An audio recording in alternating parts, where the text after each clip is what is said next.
In a world where only America can be trusted with ancient relics, in a world where bad guys are easily identified by their accents, in a world where women are brilliant powerhouses but still need to be rescued every two scenes.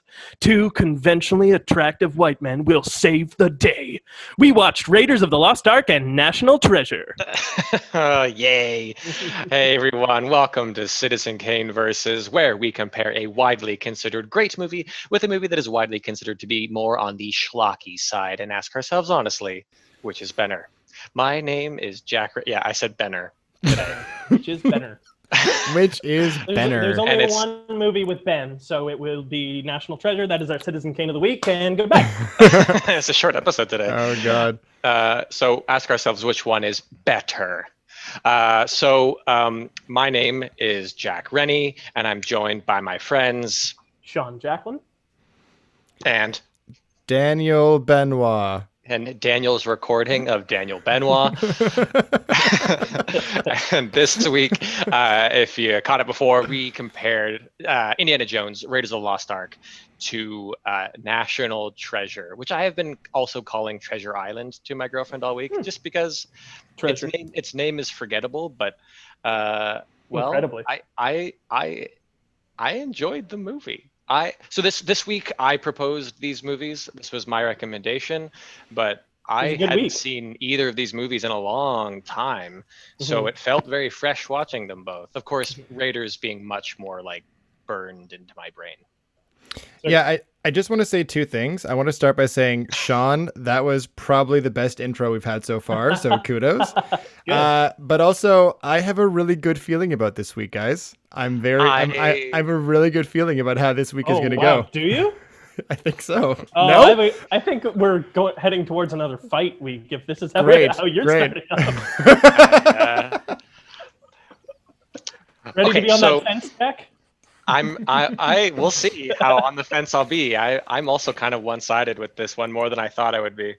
I have to admit that you mentioned Raiders is burned into your mind. Last Crusade is actually the Indiana Jones film that was the one I would always watch. And I think I only watched Raiders like once or twice when I was a kid. Yeah, totally. Yeah, that's so true. Yeah, Last Crusade was possibly what I saw more of. Mm-hmm. It came out shortly before we were like born, so it's a bit closer to us, I suppose. Yeah, but in terms of like the zeitgeist of remembering Indiana Jones movies, I kind of realized after watching it, and my girlfriend hadn't seen it in a long time, if like ever. Really, all she knew it for was the opening sequence. That sequence is arguably the most famous aspect of the Indiana Jones movies. Just running from the boulder, the switching of the idol. It's kind of a better sequence than like maybe the rest, like the second sequence that is the rest of the movie. Like I like that first sequence more. Yeah, I'm in the same boat. I don't know that I'd ever seen this movie before, and the only two things that I really knew about this film were the opening sequence and the closing like 3-minute scene where it suddenly turns into a Tarantino film. which we can get into, but that was the only thing I really knew from this movie. So it was interesting to kind of piece it all together. But you're totally right. I thought the opening sequence was kind of like the highlight of the film, and I have notes about how it compares to like the big actual journey or the mission to get the Ark, and how it seems a lot more complicated than the Ark journey. So we'll see. We can talk about that though.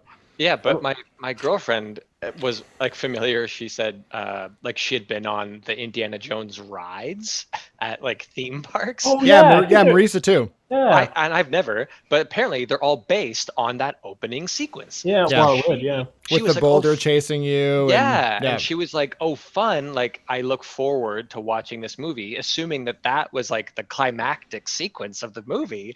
And then after 10 minutes, she's like, "Oh, I guess that's done." And then she was like, "Oh no, we have 2 more hours of movie left." Yeah. And I think it's important to note, so I didn't realize when I suggested these movies. So the theme of what connects these movies is that they're both kind of treasure hunter movies. They're very similar. Having watched them both, I realized that they're almost exactly the same. Like, Oh, I don't know they- about that. I don't know Oh, about they- exactly the same. they They hit beat they- points that are pretty similar. They beat hit points, beat points, beat sure. points, and how long they are and how they structure out. Mhm. Like, okay, and now another sequence. For me, they both get to a part where like they both have a sequence that could be cut to shorten the movie and make it. There's always Well- like, okay, why did we have to go onto the pirate boat? Why did we Well, I have kind to of go like? I kind of And felt then, and then like the twist of like also magic is real at the same time in the movie. Ben Was that- Franklin's glasses are for sure magic. Yeah, That's what the 3D, the 3D. the 3D Benjamin Franklin glasses. Oh yeah, there's- I mean there's that was- nothing. that wasn't so much Nothing. magic as it was just like incredibly advanced technology for Ben Franklin's time. Yeah, For pseudo early magic, 20th century magic. time too. Yeah, That's essentially. true, yeah. Yeah. But I don't know. I mean, it kind of felt like National Treasure was more like 14 movies packed into one movie. Hmm. I have it written down here. I have National Treasure as Indiana Jones meets Ocean's 11 meets The Bourne Identity. Because it kind of doesn't seem to know what it is, and it just kind of turns into this weird convoluted mess that kind of bounces between genres. You know what I mean? As opposed to Raiders, which I felt was at least a more like cohesive. At least knew what it was trying to do. Do you know what I mean? Yeah. I don't know. In terms of cohesion, we're going to be debating everything in these movies, I think. I think so. This is nice. I thought this was going to be an open and shut week. Oh no, dude! Really? I have Yeah, very man. mixed feelings about these movies. Huh. Because in terms of cohesion, I actually found that National Treasure is more. I felt more. I understood what was going on more. Like, 100%. What? yeah, Wow. Okay. And I think we're and- getting ahead of ourselves. We should Maybe maybe do some, give a little synopses? bit of context for the people listening before All we right. dive into the specifics. fine. So Do it. okay, I will go first. So this week I am covering Indiana Jones Raiders of the Lost Ark. So in this movie, which I just want to say, I didn't realize that it took place in the 30s until like 20 minutes into the film. Nazis. Yeah, but even for the first couple of scenes, I was like, what? Are we time traveling here? Are we like existing in a world where the Nazis didn't exist or never like lost the war? Anyways, so Indiana Jones, played by Harrison Ford, is an archaeologist / expert of the occult / procurer of ancient antiquities. And in a nutshell, he is enlisted by the American government to seek out the Ark of the Covenant, which is an ancient, essentially like casket, where the original 10 Commandments are stored. And he needs to get them before the Nazis do, because if the Nazis get their hands on the Ark of the Covenant, they'll be granted invincibility, because it is a direct channel to God and all of his power. Yeah. So, Some great power is held within. Yeah. Yeah, which is and so Indiana Jones enlists the help of his ex-lover Marion, and together they travel to Cairo to take on the Nazis and save the world and the Ark of the Covenant. Yeah. That's pretty much it, I think. Yeah. Yeah, I think some things would be debatable within the description, because Like it's not what? even sure. It's not even sure how. I don't. It's never clear how much Indiana Jones personally cares about saving the world. No. Not He No, just but has no. He just wants to discover stuff. He's just Yeah. yeah, an intense archaeologist. I don't think he cares at all about saving the world, but that's why he's on this mission. He is, I mean, even then it's kind of debatable. I think it's more like the is he? Americans just want to beat the Germans to the punch. Germans So bad. Germans bad. Germans bad. Bad. Americans good. Germans with Sort of. you know an insurmountable amount of power also bad. We need to get toy away from bad British Germans. people playing Arabs also good. We'll get into that. I'd say very good. Very good. But I can synopsize synopsised National Treasure. Good luck. If you could please synapse that movie, please. Synapse. So Benjamin Gates, played by Nicolas Cage. I need you to say his full name. Full name, Sean. Benjamin Gates. Benjamin Franklin Gates. Franklin Gates, mother. Okay. His name is Benjamin Franklin Gates. Of the famous Gates treasure hunting family. He's one of a long line of sons who are dedicated to finding the treasure that has been hidden by the Illuminati and the founding fathers. The Freemasons during the Revolutionary War, to keep it away from the British. Much like in Indiana Jones, we're keeping a great power away from a terrifying dictatorial empire. He slowly it follows him and his sidekick Ian.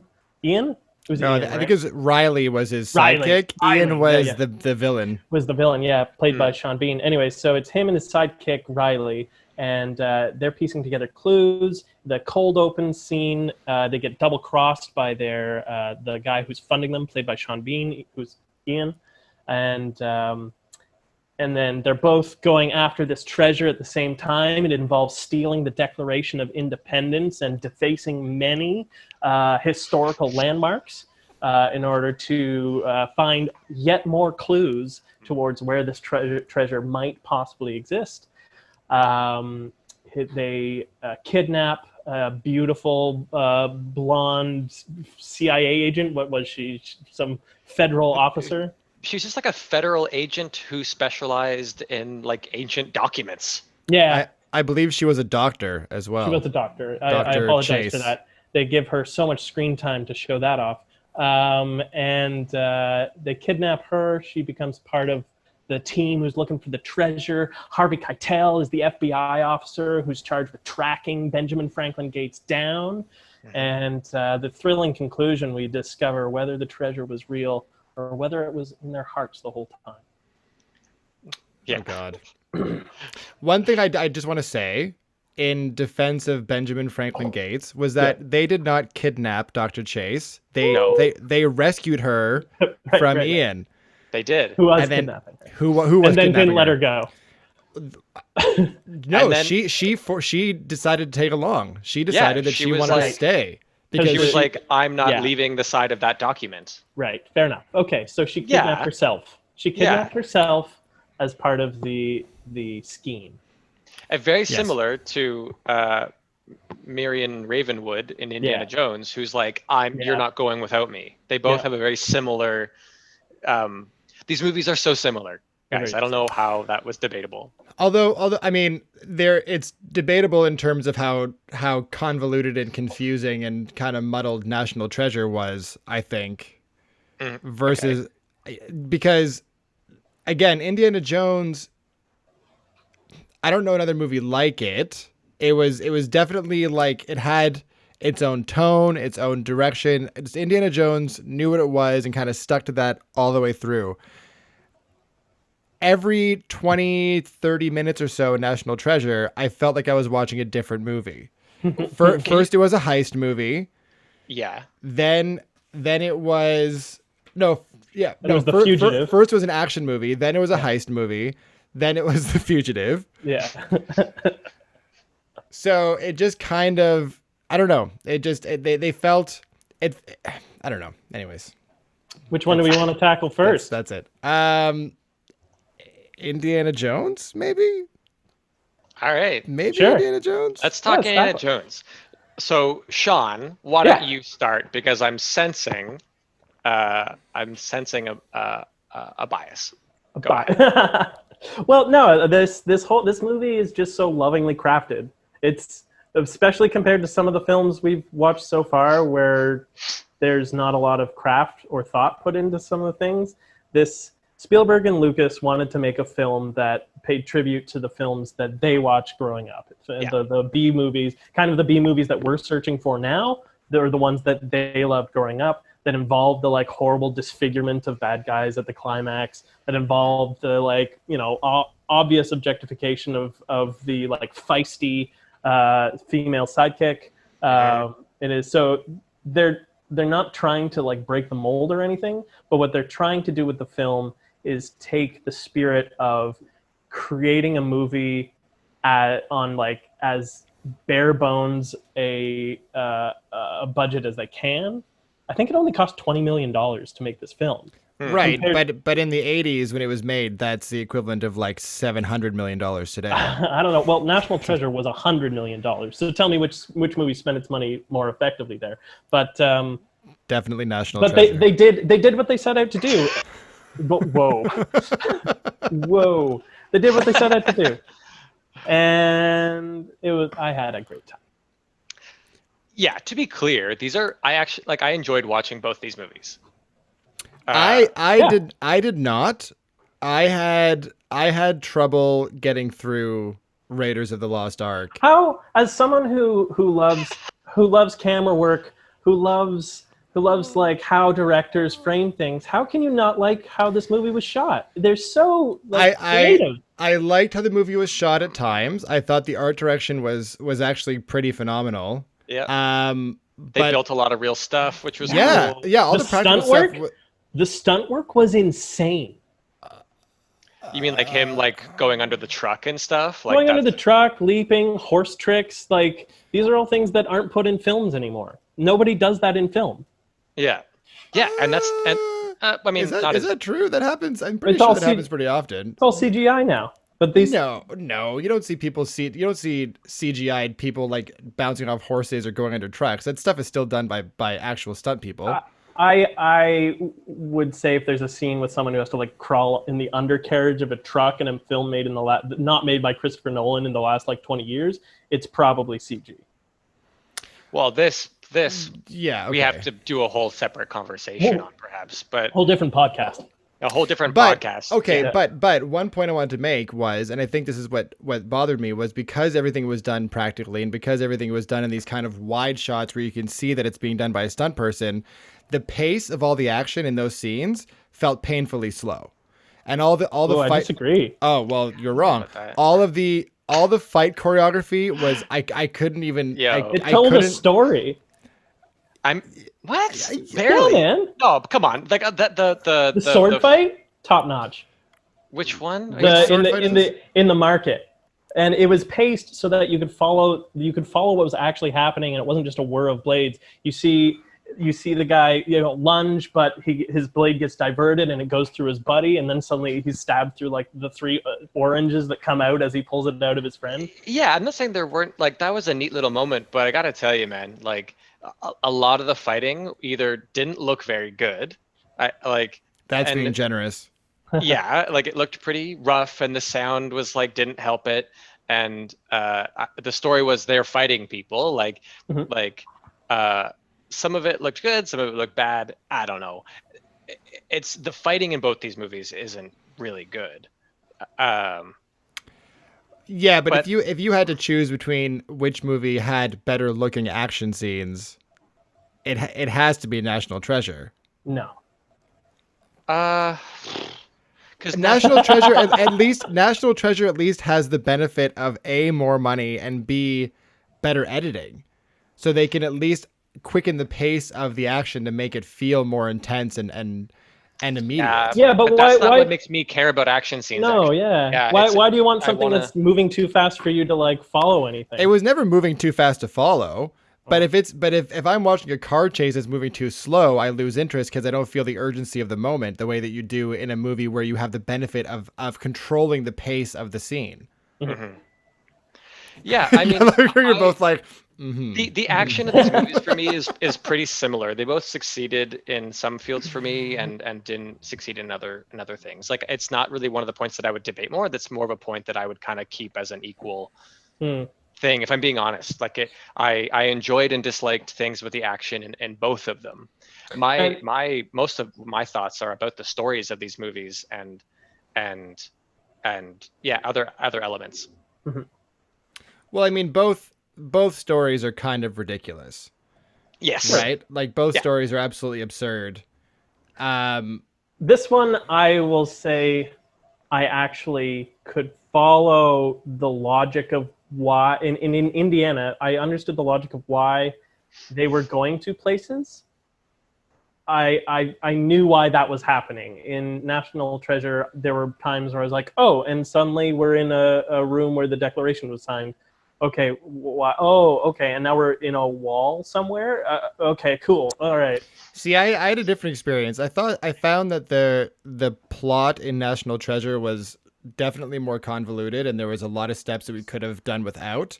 But I found myself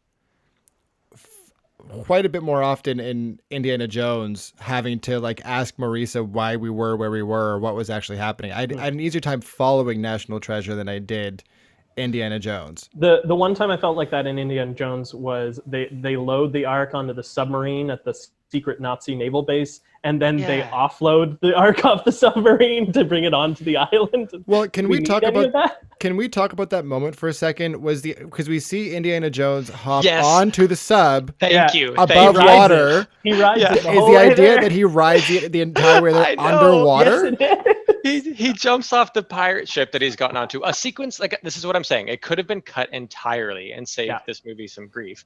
So he jumps off this pirate ship that he's stowed away on to follow Miriam, who's been captured, and the Ark on this Nazi submarine, and the pirates salute him as they see him climbing onto the submarine. Yeah. Then we cut to the submarine docking, and he climbs out onto a secret platform or something, very wet. So the implication is that he has been hanging onto a submarine for miles. Well, Or yeah, like because 600 miles. because they have that map graphic that shows with that red line how far the sub has traveled, and it goes like 600 miles. It goes super far. Like I assumed that he had stowed away somehow, and I was like, I don't think you can just access a submarine from the outside. I don't know. I imagine it might be one of those someone has to let you in situations, but I have no idea. But I was really thrown off and also laughed a lot. Yeah, at that. that's one of those moments that I was like, okay, fine, and just had to like Yeah. push that away. We're going with it, sure.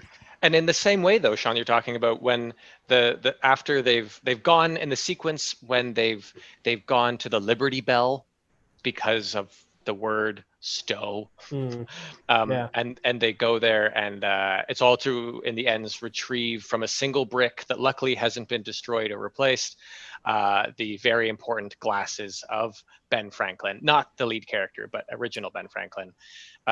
Which was like a whole MacGuffin that I could have done without. Like I was like, why did we need this extra bit of movie time? This extra thing? Was it just to get the Liberty Bell in a shot? Yeah. Like, There were fewer MacGuffins in Indiana Jones. oh yeah. Well, really? Again, I feel like it was the same. Like certainly, like Indiana Jones has the glasses, but like where National Treasure has the document, has the Declaration of Independence, Indiana Jones has the amulet that Miriam has, and like you talked about how the creators of Indiana Jones looked at their B movies and were inspired to make their version of it. I really think the people who made National Treasure grew up watching Indiana Jones and were like, can we make that movie again? Yeah. I agree with that. But then also watched Ocean's 11 Yeah. and The Bourne Identity and was like, how can I turn this all into one movie? Dan, those are good movies. What's your problem? No, they're all great movies individually. Yeah. But when imagine but when you put them together and put Nick Cage at the front of it, then we have a problem. But what I part shouldn't of even it- say that. I shouldn't say we have a problem because I actually had a really good time with National Treasure. Yeah. I thought it was a fun, charming movie. What part of it is the Bourne identity to you? He only runs away from fighting in every scene, which I appreciate because he's an academic. No, but the whole section where they're being chased by Ian, so he can get what? Oh, I was gonna say, should we focus on Indy, or do we want to? This one seems like more of a brawl. Yeah, that's true. It seems like more of a No, More of a well, brawl? the moment where Ian and his army of thugs are chasing them to get the Declaration of Independence. The whole thing, the soundtrack, the rapid cuts, the shaky cam, it's all shot exactly like a Bourne movie. Okay. They don't fight, but the tone and the feeling of it is very much that. And Sure. I know I am very confident that when they were pitching this movie for production, it was definitely like, how we're gonna smash, like we're gonna genre bend the fuck out of these films. Yeah. Yeah, but yeah, we can stick more with Indiana Jones while we're talking about it. I want to talk about a scene then, and want to hear, because in terms of the structure of these movies, they both have an inciting scene, right? That like gets us into the action. Mhm. Indiana Jones has that really cool, iconic opening sequence that isn't connected to the rest of the movie, more or less, Except for right? Belloc. Except for Belloc or whatever. Belloc. Belloc, yeah. You know, but like you could have done that more in a way, like actually where I found National Treasure was successful was that they also had that same opening scene, but it was actually connected to the rest of the movie. Like it was also an inciting incident that structurally for me made me actually feel better about it. And then Indiana Jones, I forgot how weird that whole Tibet sequence is. Yeah, eh? In Nepal. Can we talk about in Nepal? The drinking competition is pretty fucking great.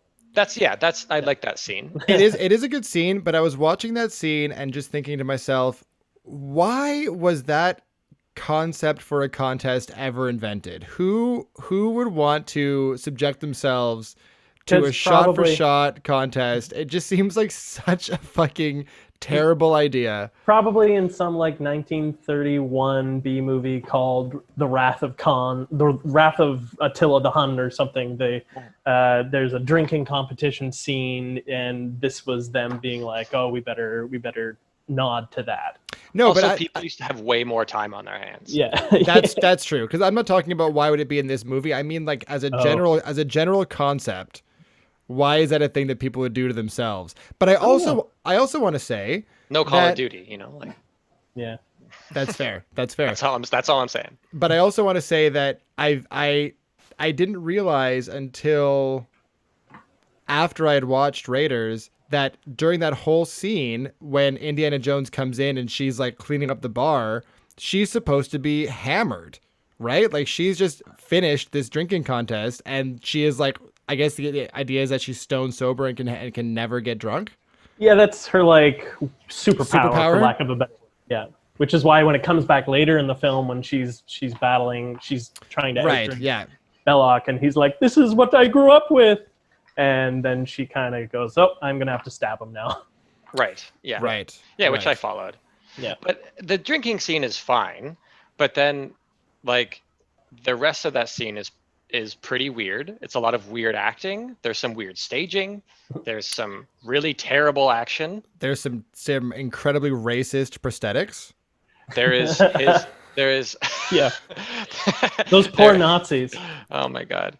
There is of all the creepy vibes that get put off by the lead men of these movies. Indiana Jones wins the award with the very creepy interaction of her being like, you hurt me so much, I was a child. And he responds by just going, you knew what you were doing. Yeah. Yeah, he's like, what happened. You knew what it was. Yeah, you knew what you were doing. Harrison Ford as an actor is very good at the few things he does. And one of the few things he does is manhandle women a lot, just as a tactic. And whenever he's got to like win an argument in a scene with a woman across his like 80s film oeuvre, for lack of a less douchey word, he just like grabs them and like screams at them. Yeah, which is we all agree is super awesome. Yeah, it's not great. Yeah. I don't really remember a movie that he's in where he has a romantic relationship with a woman where it's not kind of aggressive and creepy. Yeah. That he gets away with, right? Because he's like a fucking strikingly handsome dude, right? Because like, he's a man and he's a manly hero. Yeah. Right? Which I was bummed about actually watching this movie more. I kind of realized, and I realized it because of watching National Treasure and kind of doing this comparison, is that I think it was like a missed opportunity that it seemed like George Lucas was just like, oh, can you just be Han Solo again? Yeah. For sure. be There's that a- roguish thing again, but really it would have been more interesting if he had to bring more of his professor side into it and he was an academic and had to actually like fix things and solve issues. Instead, he just punches people and grabs women. So the scene Yeah. of him being uncomfortable with his students being like ogling him in his class. Matthew. And then meanwhile, he gets on a plane and puts on a leather jacket and he's like, well, I'm an asshole now. And I'd fuck all my students is the vibe. Like Well, it doesn't track. the scene when they come to talk to him and say like, you know, the arc has untapped potential to blah blah blah blah, and he has like 4 or 5 lines that are basically directly from the Star Wars script of him saying like, I don't believe in that hocus pocus, there's no force that can Right. and I'm like, what are you doing? But apparently for that scene, because he's in his like lounge coat, right? So that scene started with him and some like random woman, and they're just like getting at it in the bedroom, and then they arrive and they want to talk to him about the arc. Right. And Spielberg really wanted it in because he wanted Indiana Jones to be James Bond essentially, and Lucas and the other producers talked him into cutting that chunk of the scene out so that he wasn't just straight up the worst guy in the world.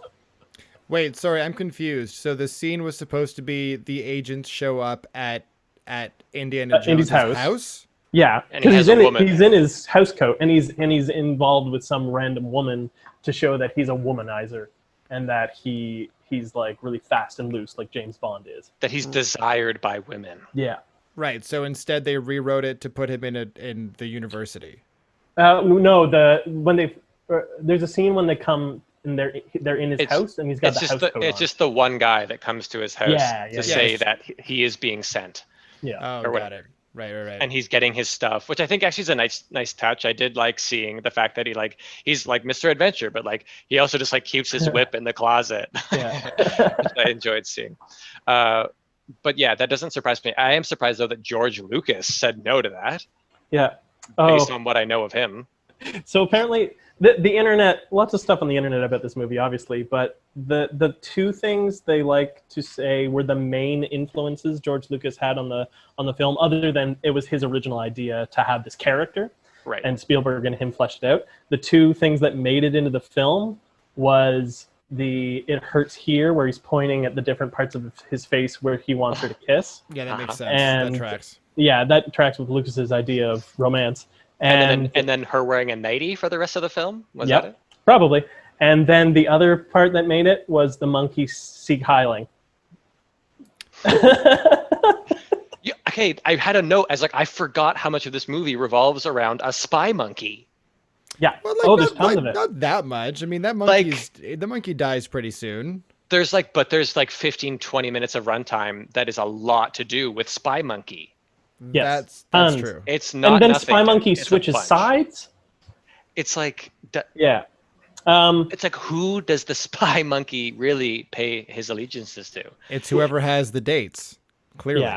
Yeah. It's a lot of Spy Monkey to have in this movie. I really forgot.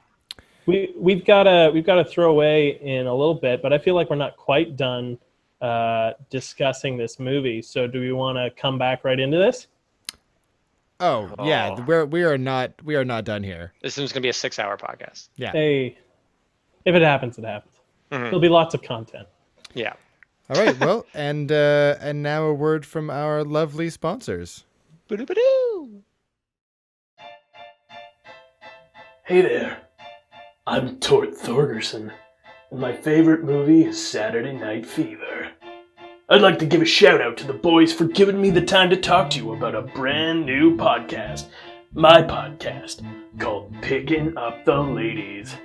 It's where I, Tort Thorgerson, talk with my friends for 4 hours about how we're so good with the female kind. You'll hear expert advice on all things related to scoring, like how many reps should I do while staring at her in the gym?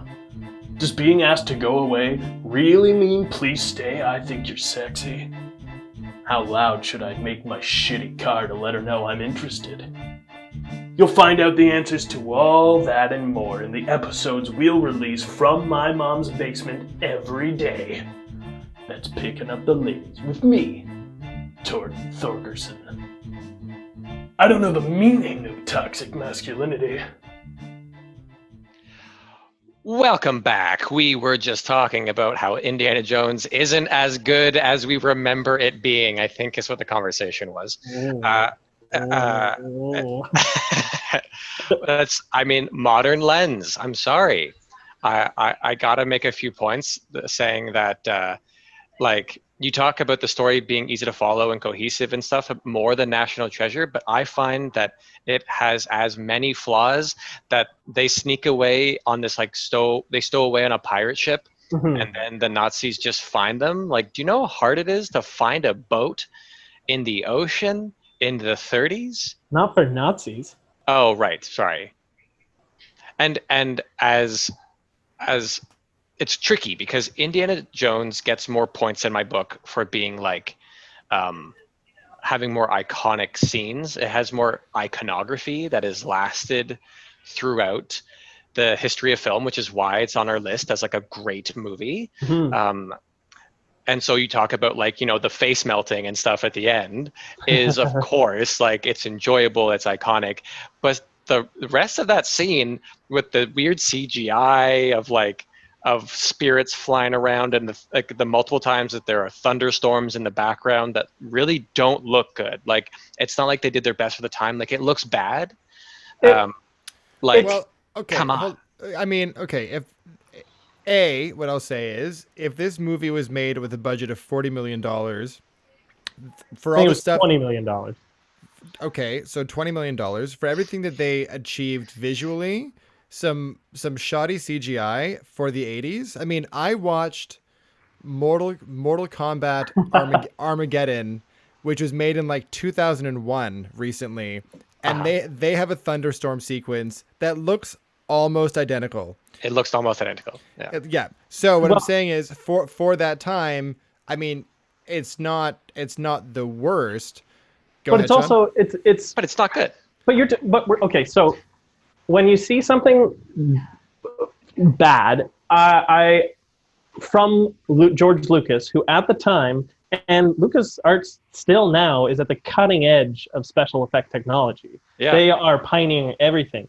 It was a choice to have it like that, and it's because of the movies from the 30s, 40s, 50s. You're drawing in those storms over top of the film. You're painting on top of it, so it looks really like abstract and not part of the film because it wasn't there. It's painted over top, and I think that's the same technique that they were using for this to throw it back again. Hmm. Was that the idea? I wasn't aware that they were trying to kind of harken back Yeah. to the Well, B movie style. I thought they were trying to be wholly innovative well, and just think of the didn't Ten have a lot of money. Commandments. Think of the movie. Have you seen I'd the Ten rather Commandments? not think of the Ten Well, Commandments. next week, right? No. There's the movie of Charlton Heston on the Mount, Yeah, and I he's know. I know incurring the the wrath of images God. you're talking about. Yeah, yeah.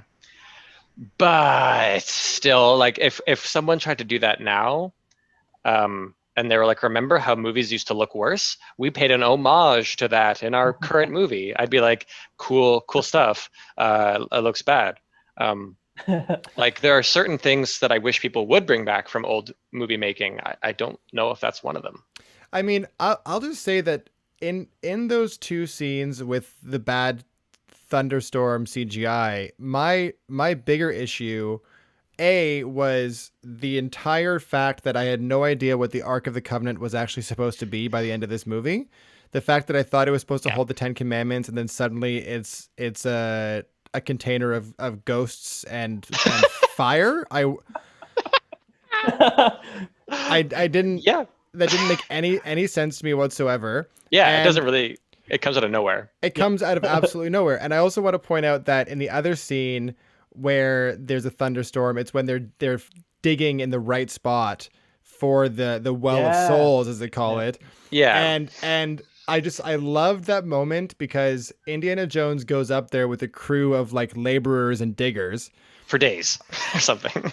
Well, see, I wasn't sure if it was days. I wasn't sure if it was supposed to be days or Or a if it whole was- day, or at a whole least. day because they don't really show any passage of time except that first it's day, then it's dawn, or then it's dusk, Dusk. and then it's nighttime. Yeah. And in the first scene when they get up there, Indiana Jones comes in with like the Egyptian garb and with the workers, and he kind of breaks ground with the shovel for the first time.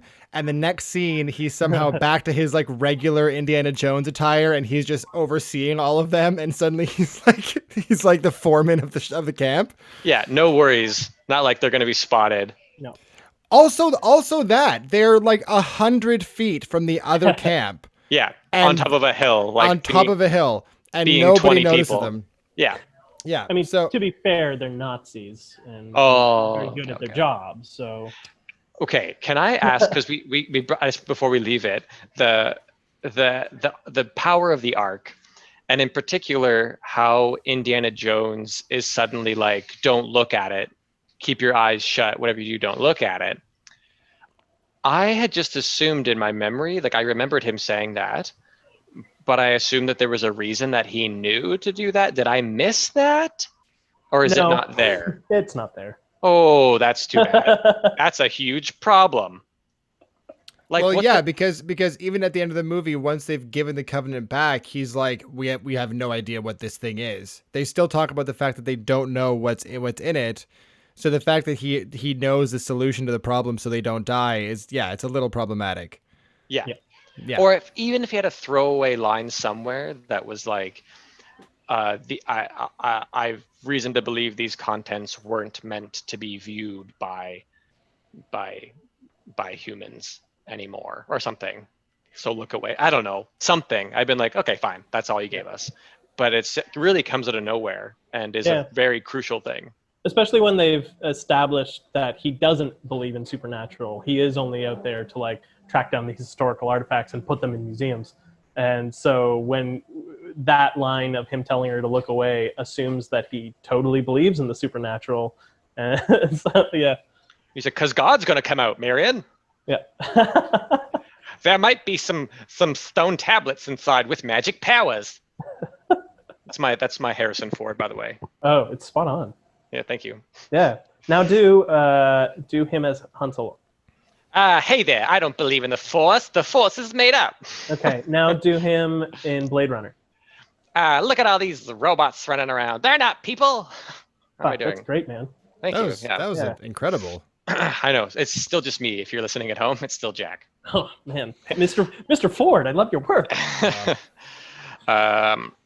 And I guess we should probably talk about, while we're still on the topic, the fact that we've kind of hinted at it, but the opening sequence of this movie is far more elaborate and complicated and intricate than anything that Indiana Jones has to go through to get to the Ark. Yeah. In the opening scene, he has to avoid traps, outrun a giant boulder, jump over like chasms. He has to do so much just to get that, whatever that was, the artifact, the golden idol. golden idol. And to get to the Ark, he has to evade some snakes. Yeah, he hates snakes. He hates He snakes. does hate snakes. I mean, sure, but this is supposed, you know what I mean? It just, it seemed a little... But it's like him, like, like the intrigue of him, like, avoiding the light, and you're like, why? And then he tests it, and the spikes come out, and you're like, oh, whoa, where are things going to go? What things are going to be unexpected in this movie? And then he attaches his amulet to the staff, and he sticks it in the right thing, because we know there's a couple times also where he just like points at things and taps them like and we're like, wait, are you discovering something and not telling us? But he knows which hole to put it in, and then the light shines and it points to, in the city, the perfect recreation of the city. It's like, oh, it's in the big central temple in the middle of the town. And you're like, oh, crazy. I was really expecting to point to some like, oh, it's actually beneath this old farmhouse, like where you wouldn't think to look, but no, it's in the big temple in the middle that no one's gone in.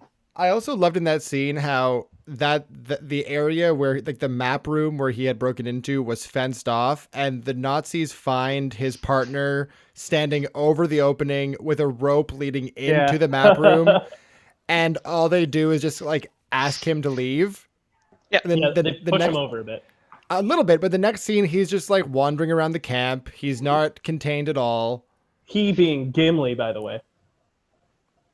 Whoa, really? I don't know what that means. Like the same actor who played Gimli in Lord of... Dan, Yeah. have you still never seen Lord of the Rings? I have like been in the room while Lord of the Rings was Okay, playing a whatever. few times. Okay, we're not gonna get into that. We're not. Okay. Who is Um, Gimli? God, just stop. Jonathan People are Rice people are Davies. gonna stop listening to our podcast if you keep saying who's Gimli. No, I'm the quirky one who needs to learn more about movies. Dan is the person who is the most involved in movies of the three of us. Oh man.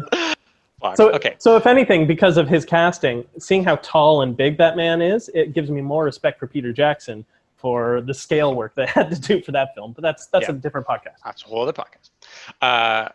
But yeah, and these both. But to speak to your point though, about the kind of the Nazis' incompetence on various occasions, these movies both suffer from the problem of problems not actually having consequences. It's like, oh my God, they've been captured. But like not really anymore. Yeah. Or like the beginning of National Treasure, it's like, oh shit, they're stranded in the Arctic. And he's like, nah, there's an Inuit village like 28 miles from here. And then they're back in DC. Like, no problem, whatever. It's just the Arctic. And both these movies kind of have that, where it's like anytime something bad happens, it's pretty quickly, like it's not really a thing of consequence. Yeah, it's just a minor conflict for the scene. Yeah. Yeah. But the thing like I want to get to, and maybe we can, because I don't have much more to say about Indiana Jones. Yeah, we can wrap up anytime on Indy. And the thing in terms of our chief characters, and why I'm kind of surprised that I liked Benjamin Franklin Gates more than Indiana Jones. I know Indiana Jones is the iconic character, but in terms of just objectively, their scripting, what they say, how they behave, and the consistency of those behaviors, I liked Ben Gates more. I found that he stuck to, like I mentioned, like Indiana Jones is this professor who punches people and is a git. And meanwhile, Ben Gates, and like there's cool stuff where like, again, comparing the ends of the movies, you have Indiana Jones just knowing not to look at the thing. Meanwhile, you have this really fun moment where the Ben Gates and his father use their wits to outthink Sean Bean and send him on a wild goose chase with a fake extra clue. Meanwhile, they know that it's actually right there with them, but they just haven't found the doorway yet. Like it's like, oh, that's what those characters would do. Like, it's satisfying in that way. Yeah, and what I love is that Ben Gates never loses his enthusiasm for history and for like the things that he has in his possession. He never like detours from that kind of like history nerd who's just on a mission, as opposed to Indiana Jones, which goes from like academic to slimy brawler. Yeah, and I know what Ben Gates's like motivations are. Like he wants to protect this from people who want to steal it, the same way that Indiana Jones does. But he also has the personal investment of like, this would validate the work of his entire family, who've been seen as wackos for forever and ever, combined with the benefit of finding a huge cache of treasure. I don't know why Indiana Jones is doing what he's doing. I know that he wants to collect treasure, but I don't know why.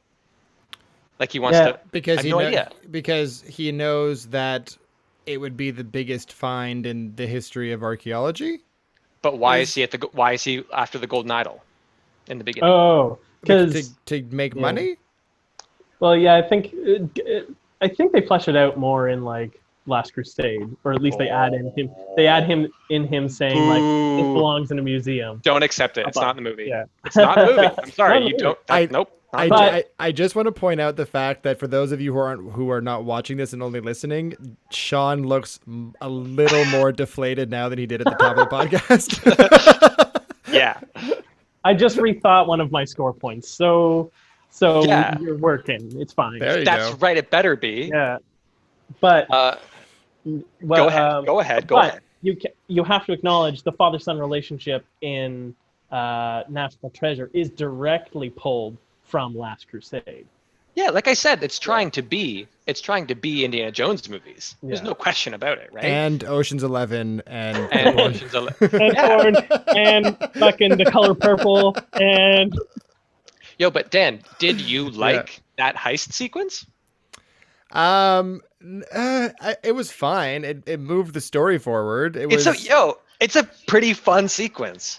It was, you know what? The heist, execution I enjoyed. Yeah. The breakdown of it and the planning where they're showing like the quick Yeah. zooms down the hallways Yeah, as did not Riley like is that. like no, that felt like a direct ripoff. But the actual scene itself where they're carrying it out, yeah, it was fun. Yeah. Yeah. The scoring was fun and punchy, and I understood what was going on. I was like, when he sees the fake Declaration of Independence, I'm like when Yeah. I see that, I'm like, oh, that's a funny thing to have happen. Like that's a funny hang up, like obstacle. And then he's like, you can tell, like you catch on why, not right away, but unless you're already kind of ahead of it, of like why he's trying to pay in cash and not use a credit Yeah. card right now.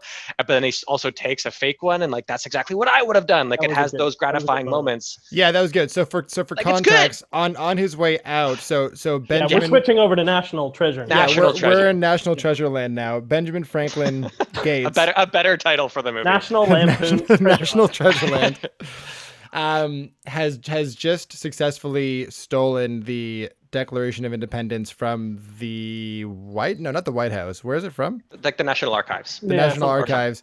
Yeah. And he's on his way out, and he has it kind of rolled up in his tux jacket, and he's waiting to leave through the gift shop. And the person behind the desk accuses him of trying to steal one of the souvenirs of the Declaration of Independence. So he ends up, and yeah, I love that moment because you see that like glimmer of him being like, oh fuck, and then he switches to like tourist mode and he plays it off really well. Yeah. And it was know, go ahead. He's like $35 for this thing. Yeah. Gee. Yeah.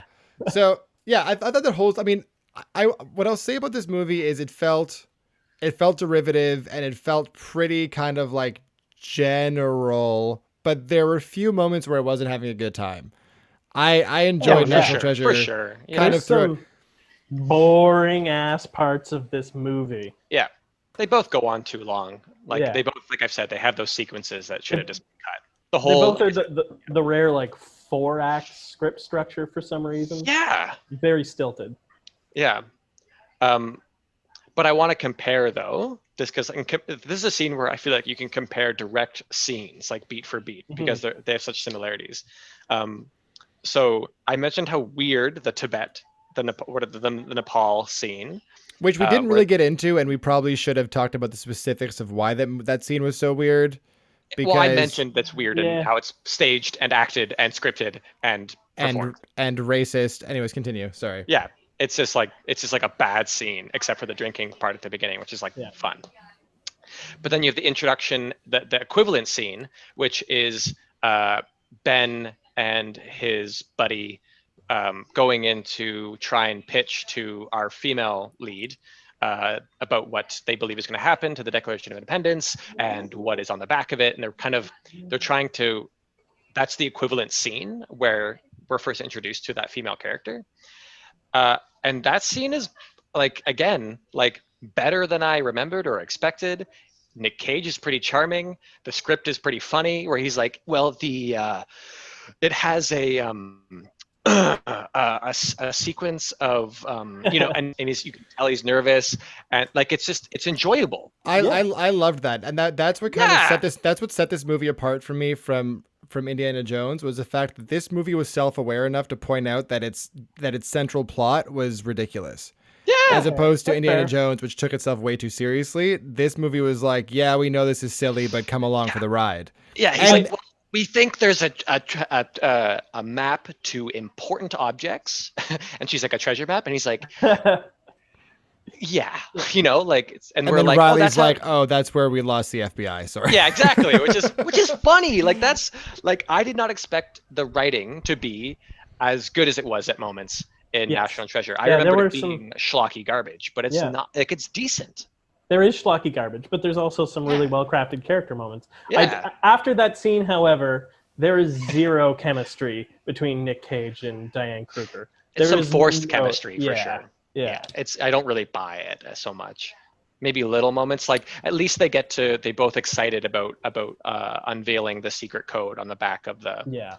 Guys, once she sees that there is something, you can tell she's hooked. Like, ooh. But more, I kind of bought that she was more hooked on the adventure, not with him. Like not. Yeah. I don't know, guys. I thought they had a lot of chemistry. They had that whole Shut up. they had that whole scene where Nick Cage just tells her to shut up like 17 times. Yeah. We...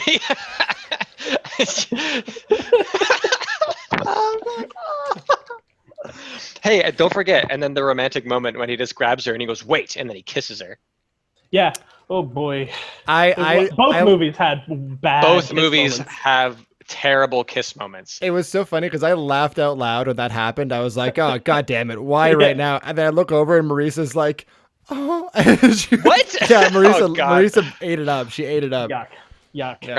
Miranda was outraged. She was like, "What in the fuck was that?" Yeah, and they had a whole bunch of little moments where they forced the like you said, they forced the chemistry by just making the characters be physically close together and like breathing on each other weirdly, but with no real meaning behind it. They had to expose the hidden ink on the back of the Declaration of Independence by You need adding heat.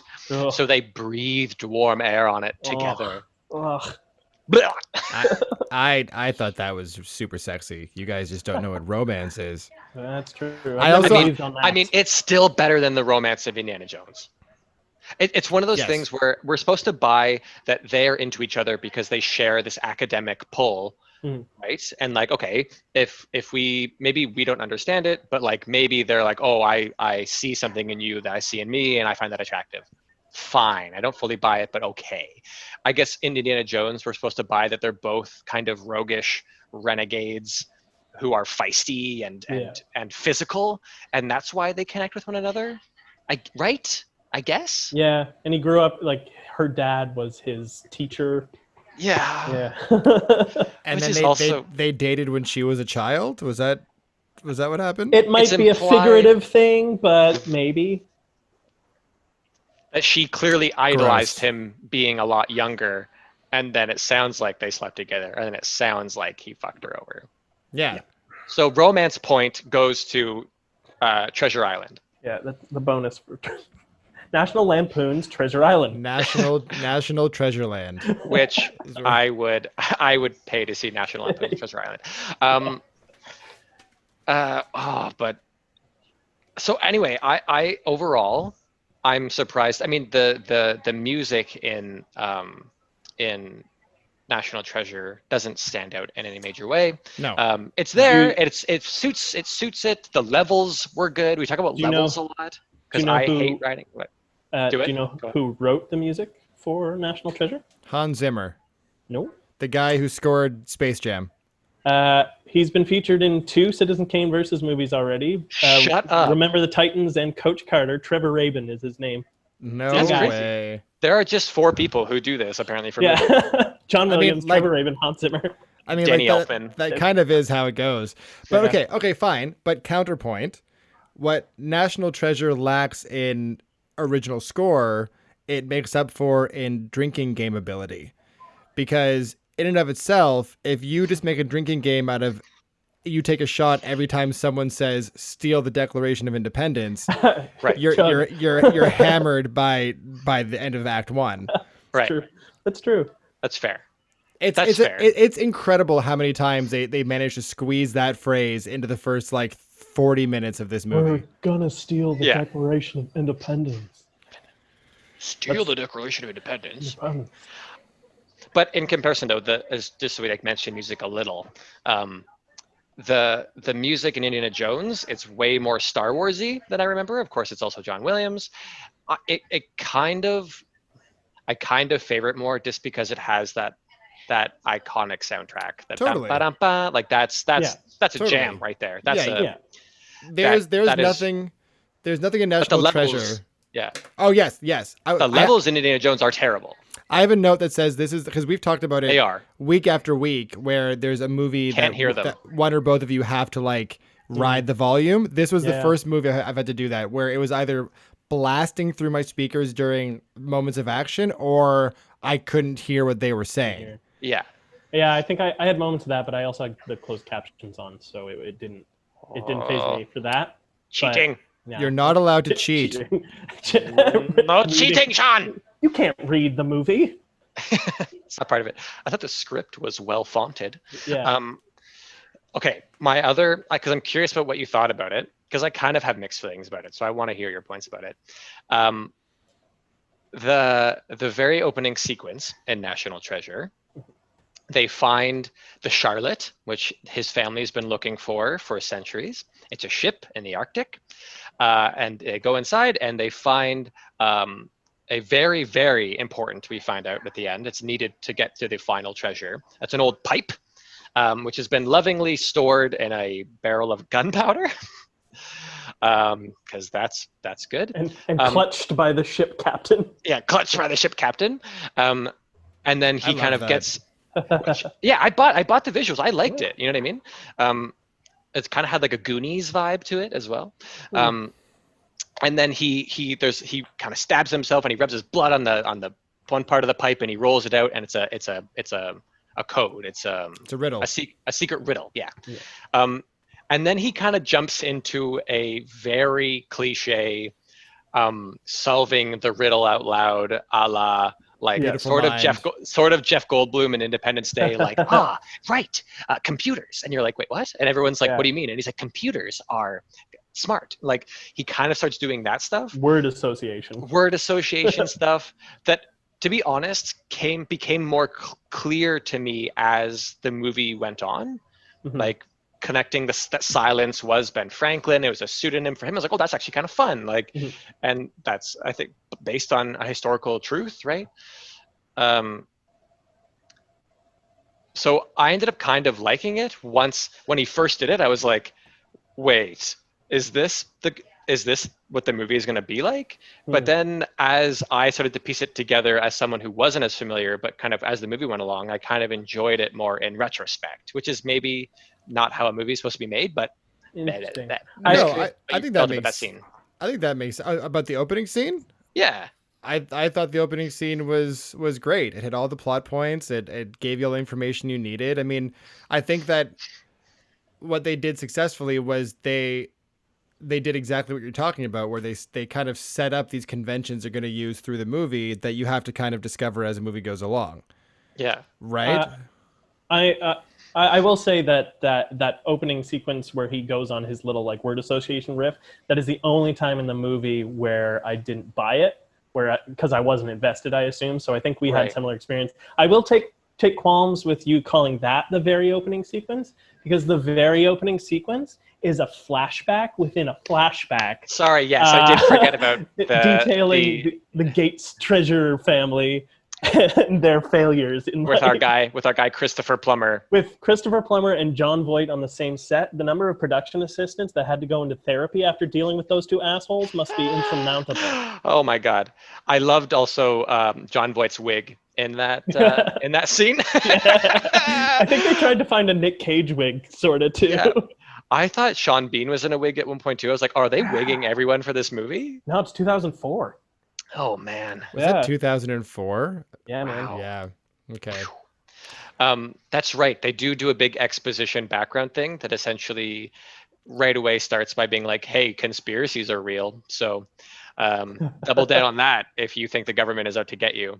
Yeah. So it's not a great message. The movie is like really pro conspiracy theories, which is, I mean, kind of funny, but yeah. Yeah, I didn't mind that so much. I did get a little worried during the opening sequence, though, where you jump right into a flashback that is really convoluted and kind of all over the place. I was like, oh no, this movie's 2 hours and 15 minutes.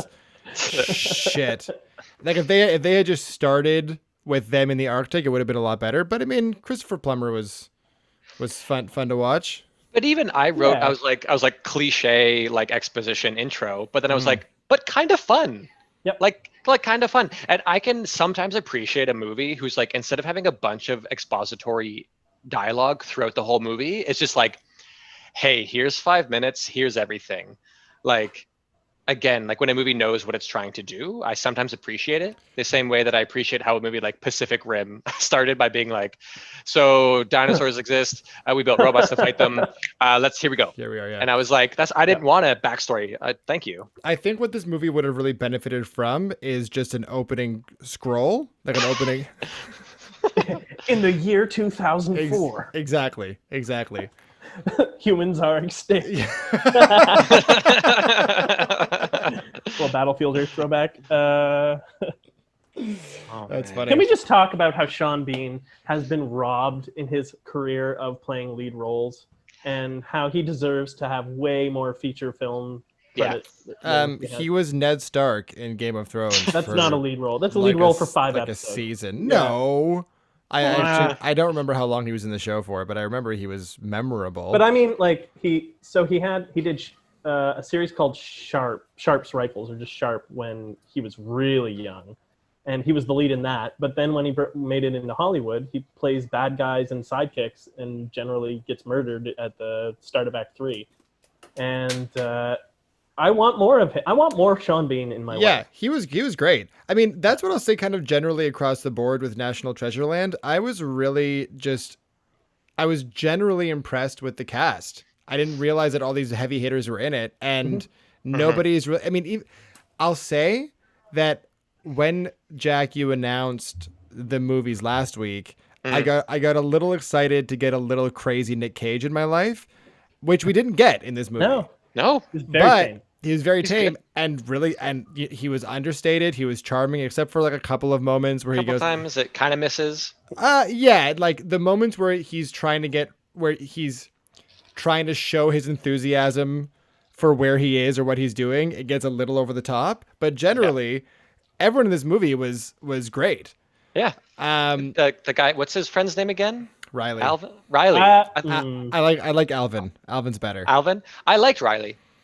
I think that's where we'll disagree on this film. I wish he had a purpose other than comedic scene ending, but I don't think there really was much of one for him. Yeah. He was a foil. He was a Yeah. sidekick. He was just yeah. He would be played by Kat Dennings in the remake, is what I'm saying. I don't know who Kat Dennings is. I do, and that's pretty Thor. apt. Yeah, Yeah, that's Thor? she's not Thor, but she's in Thor. She's the sassy sidekick in Thor. Oh yeah. Yeah. And my main criticism for this movie and where it falls apart for me and then it kind of wraps up is why they continue to do that like third act in a weird 4-act movie with just the whole tangent where they go to the Liberty Bell. It's structured poorly. They lose a lot of their cohesion. It's where they introduce the magic glasses that like Ben like they have a secret ink on the back of the Declaration. They weren't magic. They were just 3D holographic glasses that reveal invisible ink. It makes 3D holographic invisible ink. It makes total sense for the time. There's nothing bizarre about it. Fuck you guys. Okay. I'm sorry. But it's one of those things where like the invisible ink, you're like, okay, like I can buy that. Weird, no one found it, but I'll buy it.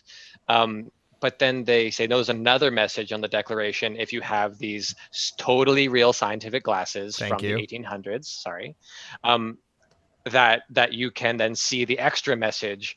And the whole tangent doesn't track for me. It has the most frustrating sequences, like an action sequence where like you have to watch Nicolas Cage like do his really painful looking run a lot. And it's like really awkward. Man. And like I don't want to see it. Which is okay. Like, I'm not expecting him to do a Tom Cruise sequence. He's not supposed to be an action hero in this movie. Kind of the point, which I enjoyed in the end, but it was still didn't want to see it. Like bullets just miss him because, and it's one of those annoying movie tropes that I didn't want to see in this movie. Disney. And the sequence only happens because they're like, well, we can't get away without them spotting us. And I'm like, you're all dressed as pedestrians in a tourist location. You could probably get away without them seeing you. Just like stand in a group of people. Like, what's the problem here? Like, but it's just like pointlessly happened. So that sequence for me was when I started to go like kind of groaning at the movie, being like, oh, like why are you doing this? Generally there was no real structure in this movie that allowed her to kind of build tension or momentum. It was just like we go from here, which John Voight points out. He's like, it's just one clue to another clue to another clue to another clue, and that was so it felt a little redundant by the end. When you're like, what is this movie actually about at this point? Yeah. And I also, if they just cut that, it would have been tighter. And I just want to also state though, really quickly though, that when they do use the magic glasses to look at the paper, it reveals they're not magic glasses. The magic glasses, and they cast the spell. It reveals that the treasure is underneath Broadway and Wall Street, Mhm. one of the most heavily constructed areas in the history of the United States. It's real deep That's down. But yeah, it's deep enough that somehow Real deep. no one ever came across it. So lucky them. Yeah. They knew that that church would never be torn down. Jack, you can't question the founding fathers, otherwise you hate America. Okay. Uh, I quit. I think that we actually fired you earlier, Sean. Yeah, just out you're of the room. clearly the most I got problematic fired last member of week. this group. Yeah. I also just have a note that I wanted to point out that I love that the two main ways these people find and piece together clues are the back of American money and Google. Yeah. I actually kind of thought it was funny that they have to like decode the whole declaration to get to or decode Benjamin Franklin's letters to get to the Liberty Bell as that next sequence.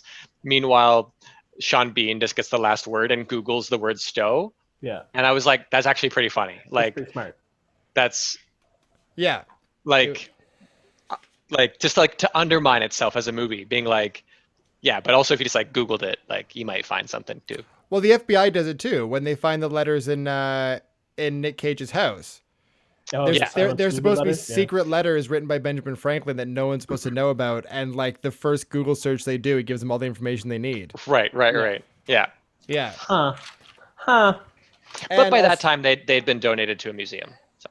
Thank God. I will true. say I was ready That's I was ready to jump on this film for being called National Treasure when they explicitly state that it's a treasure made up of plundered goods from nations and empires across time, and not American treasures. And then at the end of the film, they're like, "Oh, we gave them all back to the countries where they were from." I was like, "You got rid of a reason for me to get mad." Is that what they said though? Did they say they gave it back to the countries that they all came from, or did they say essentially divide them up against the world's most influential? The implication is that like the sarcophagi will go back to Egypt and equivalent. Okay, Yeah. I didn't quite get that. I think I was too distracted by Harvey Keitel's aggressive use of eyeliner.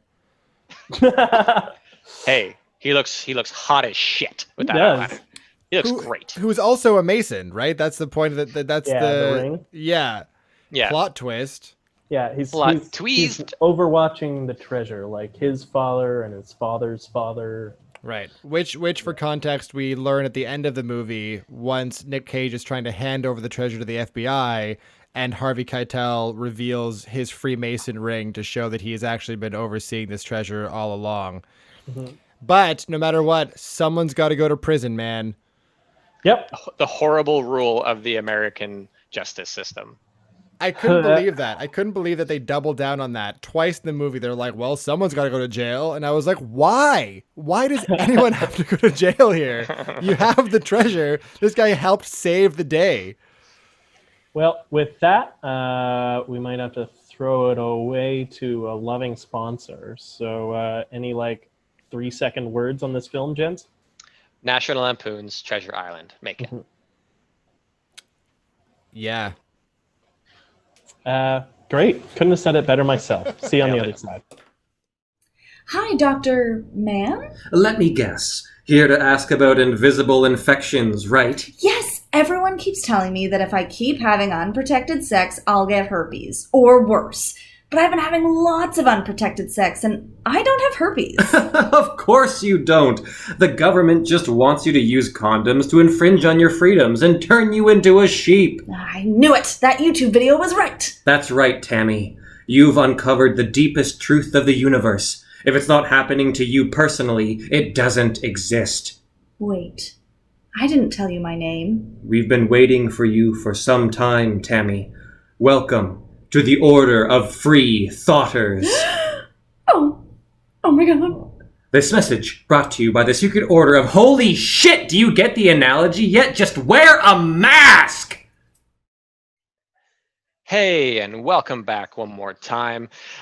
We've discussed these movies in enough detail. We talked about discussing National Treasure a bit more, but we've kind of been comparing them a lot throughout this podcast, and we kind of felt that in this last sequence where we now actually compare them in 5 different categories, we will maybe hash out a few more points doing this. So just so you know how this works, we have 5 categories: looks, sounds, acting, story, and a category of rewatchability, sort of enjoyability. If you had to watch one again, which would you watch?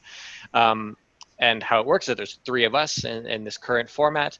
It kind of majority rules. So if two people decide that it has better looks, that one wins that point, and whichever movie wins the majority of the 5 points is declared our Citizen Kane of the week. So let's jump into looks. So looks. Sean.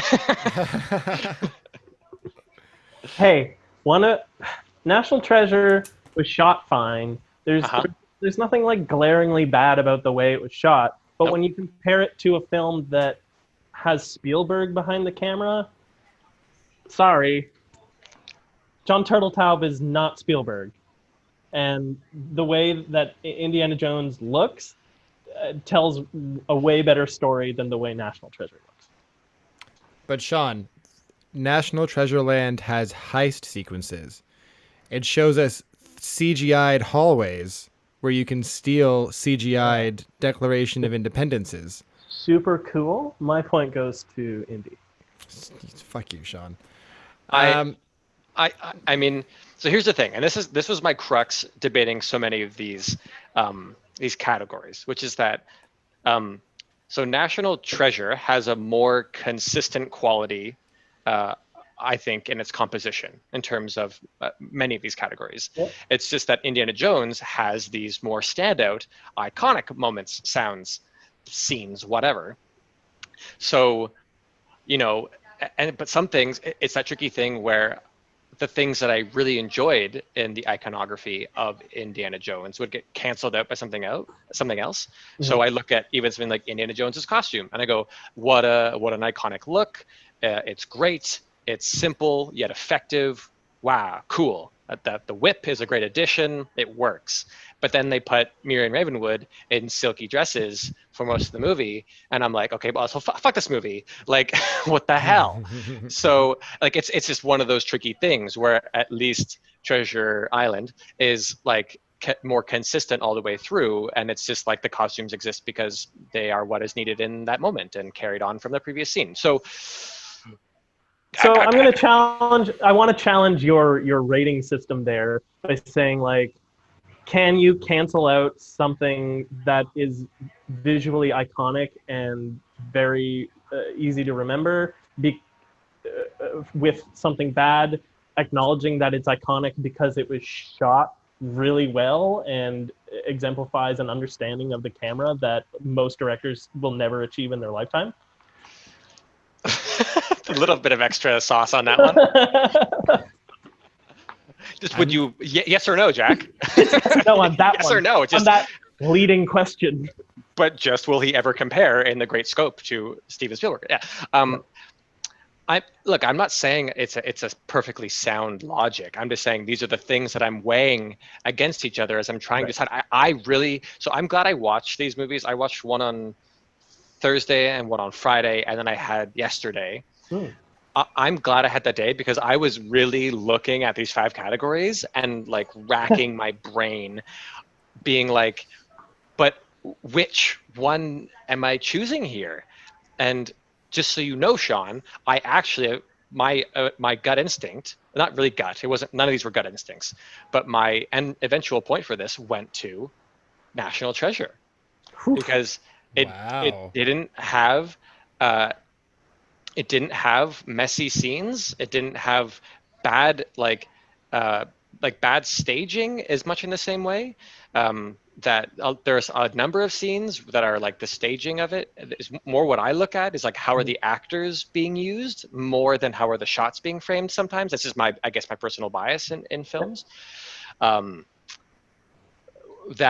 was less problematic for me in National Treasure, even though there was dumb things like them leaning in to breathe on the ink and whatever. But I ended up liking National Treasure more than I thought I would, and I ended up not even disliking, but just not enjoying Raiders to the point that I thought I would based on what I remembered. I mainly enjoy that opening sequence, and the rest of the movie, I don't know if I just saw it now, I don't know if I'd be like, oh my God, wow. There's some really cool shadow work throughout. I'm just gonna leave it at that. It was Totally. really cool. His shadow entrance and stuff like that. Cool beans. Followed immediately after by a ridiculous caricature of a German coming in, literally wringing his hands, going, "Oh, hello, Fraulein." Like, Exactly. it just cuts itself up when I want it to be great, and it unfortunately just kept taking out the knees from underneath itself for me. Daniel. I just want to say I'm amazed at how much thought you gave this whole thing, Jack. It sounds like you really, have been losing my mind. struggled with this for days. It was actually awful. That it sounds like it. I'm sorry you had to go through that, man. Kind of the worst thing that's happening. I made the mistake of watching both of these movies back to back yesterday. Yeah. Which when you told me that, I was like, have fun. Ouch. Yeah, and I was like, what are you talking about? It's 5 hours of like fun treasure hunting movies. And oh my God, Yeah. were you ever right? I want to preface this whole thing by saying that I hated Raiders. I didn't hate Raiders. Yeah, I really didn't enjoy Raiders. To the point where there were parts where I was getting angry that the movie was still happening and I had to sit through more of it.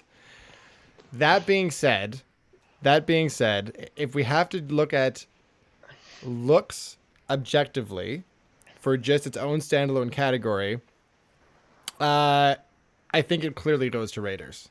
Clearly. Oh, National Treasure. National Treasure doesn't do anything original or unique. I had trouble distinguishing it from any other action or heist movie of that time period. I'm struggling now to remember any kind of distinct or original frames or images that stuck with me. But Raiders was full of them. Raiders has the entire opening sequence. It has that beautiful shot of them when they're digging and they're just silhouetted and backlit by the sun. Yeah. They had some, I mean, the bar scene was problematic, but they had some cool cinematography in there when she's like holding the medallion is dangling in front of her. And it's just like that cool low angle shot from just underneath the desk. Like there's a lot of really cool stuff in Raiders. I'm not arguing that. I also agree with what you're saying. And also the art direction in that movie was outstanding, especially compared to National Treasure, which felt very kind of paint by numbers. It was fun. It's much more generic. Yeah. I will say the treasure reveal moment when they're in the cavern. Excuse me. That was super cool, but I think it stood out to me more because it was the first time in National Treasure where I was like, oh, that's a really cool thing to look at. That was a cool visual moment. And for as slow as I felt that Raiders was, it was just far more original. It was just way more unique in its aesthetic. Yeah. Now I'm not going to praise it any more than that, probably at all for the rest of this segment. But hey, I think, that's a point that based on our conversations, I did not think it was going towards indie. So I mean, that's you know what? I'm trying hard not to be biased here because I think it's pretty clear which movie I enjoyed more.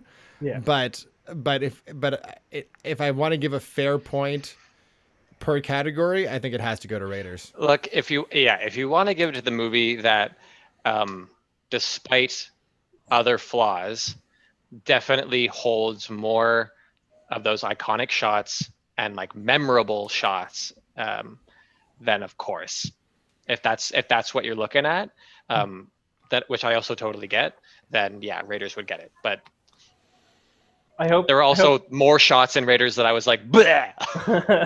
I hope you're all That's enjoying why. the ice cream truck outside my apartment right now. It's We can't very hear loud. it. Oh. I mean, I can hear it now that you pointed it out, but I couldn't hear it before. Here. Now I want ice cream, so fuck you again, Sean. Yeah, Sean, why don't you get us some ice cream, bro? Yeah. Why don't you come over here and get it, bitch? All right. So,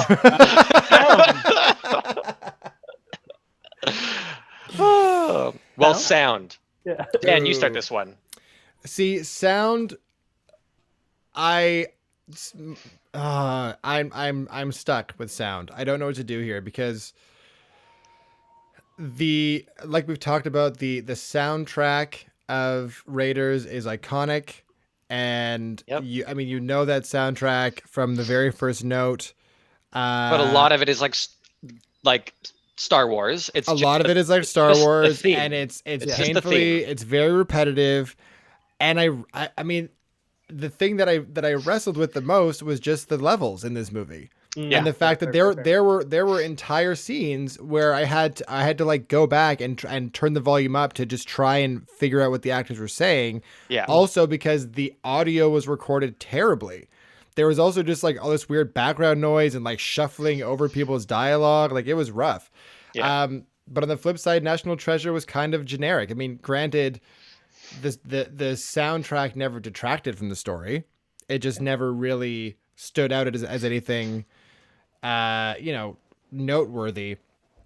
So I don't know. Come back to me because I don't know. I'm not sure yet. I haven't decided. You guys go and then I'll go. Okay. I'll say that's kind of, again, this is the crux for all of this for me. It's like, what am I prioritizing here when I'm comparing these two things? So Raiders has that iconic riff, that iconic bit of music.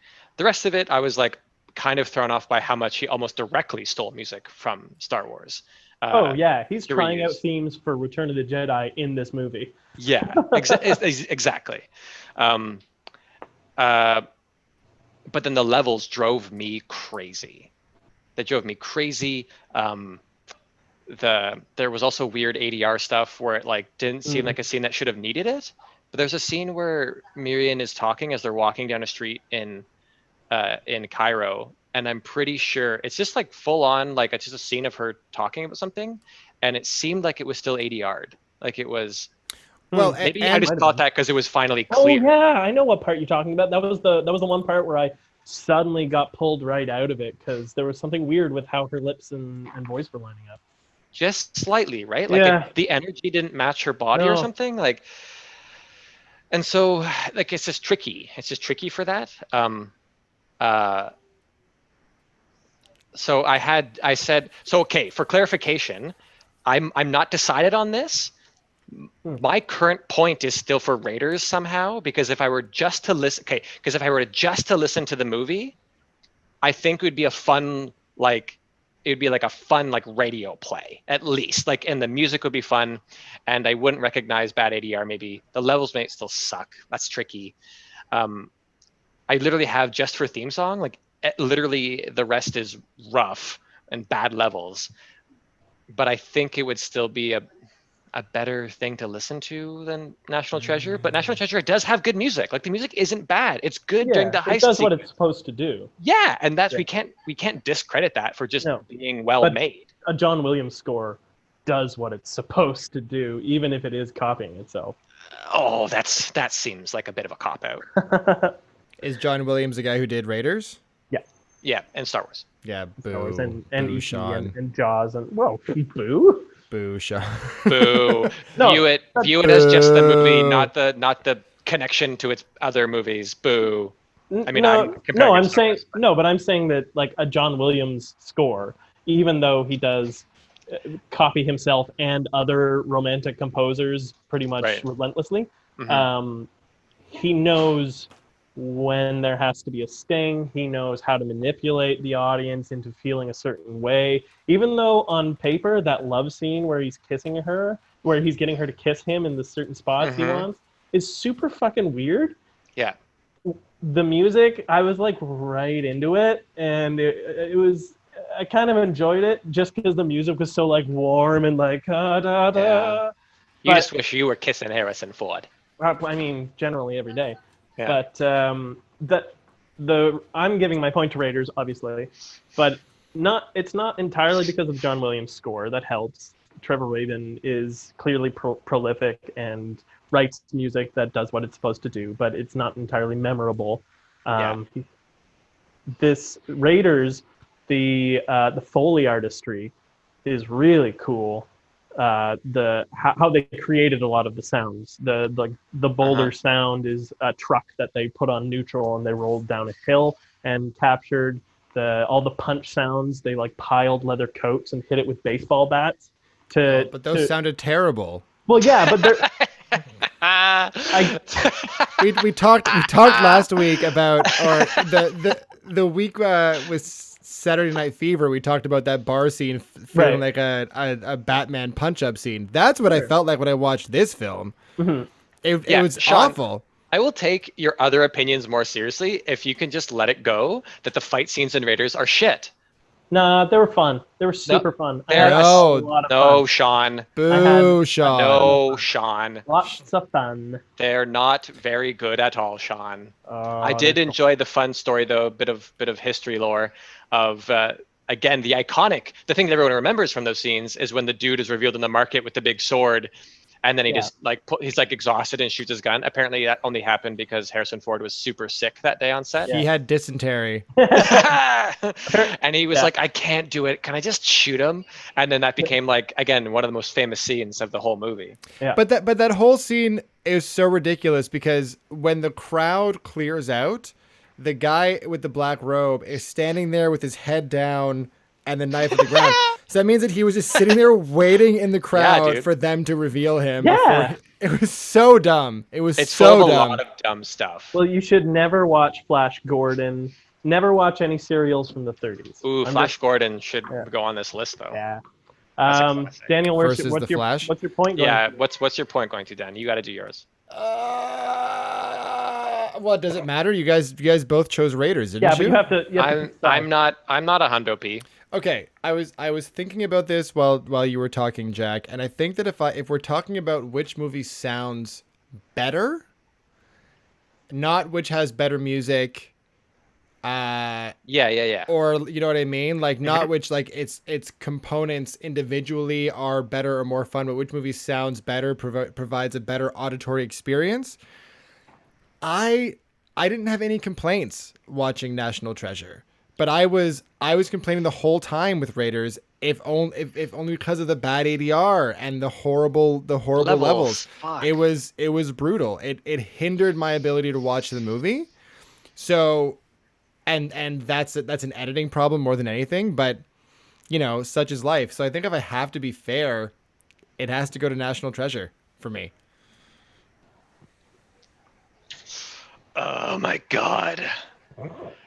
And This then decision Jack has turned been into so- Batman.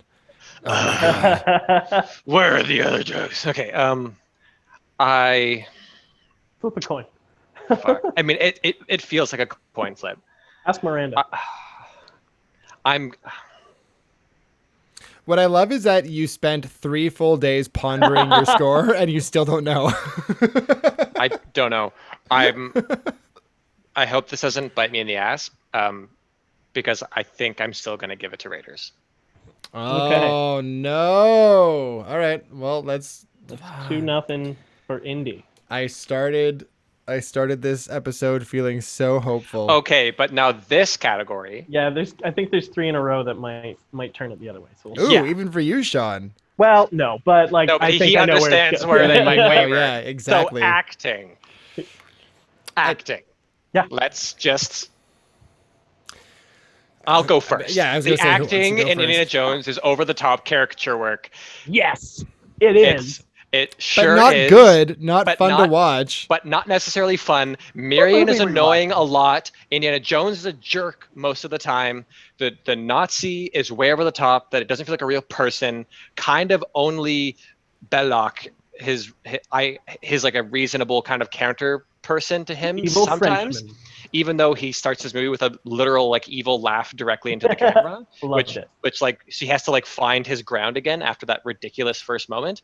And then their friend in Cairo, the Gimli guy, he's really fun and charming, but everyone else the acting is not good. Harrison Ford, I'm sorry, is like you say, he's kind of good at naturally just doing anything. He's not really an actor, right? He just No. kind of had a natural charisma that he Yes. could play off in his career, and he got better obviously and developed his skill, but like at this point he's just like knows how to be the rough rugged guy, Yeah, there's a. whereas there's a like yeah, go ahead I was gonna just to ride on that. There's a good moment in one of the first scenes with him where he spouts off a bunch of archaeological mumbo jumbo, and it's supposed to be him like becoming nerdy and Right. showing that side of him, but he can't do it. So it's just this like really Yeah. hot guy saying words. yeah.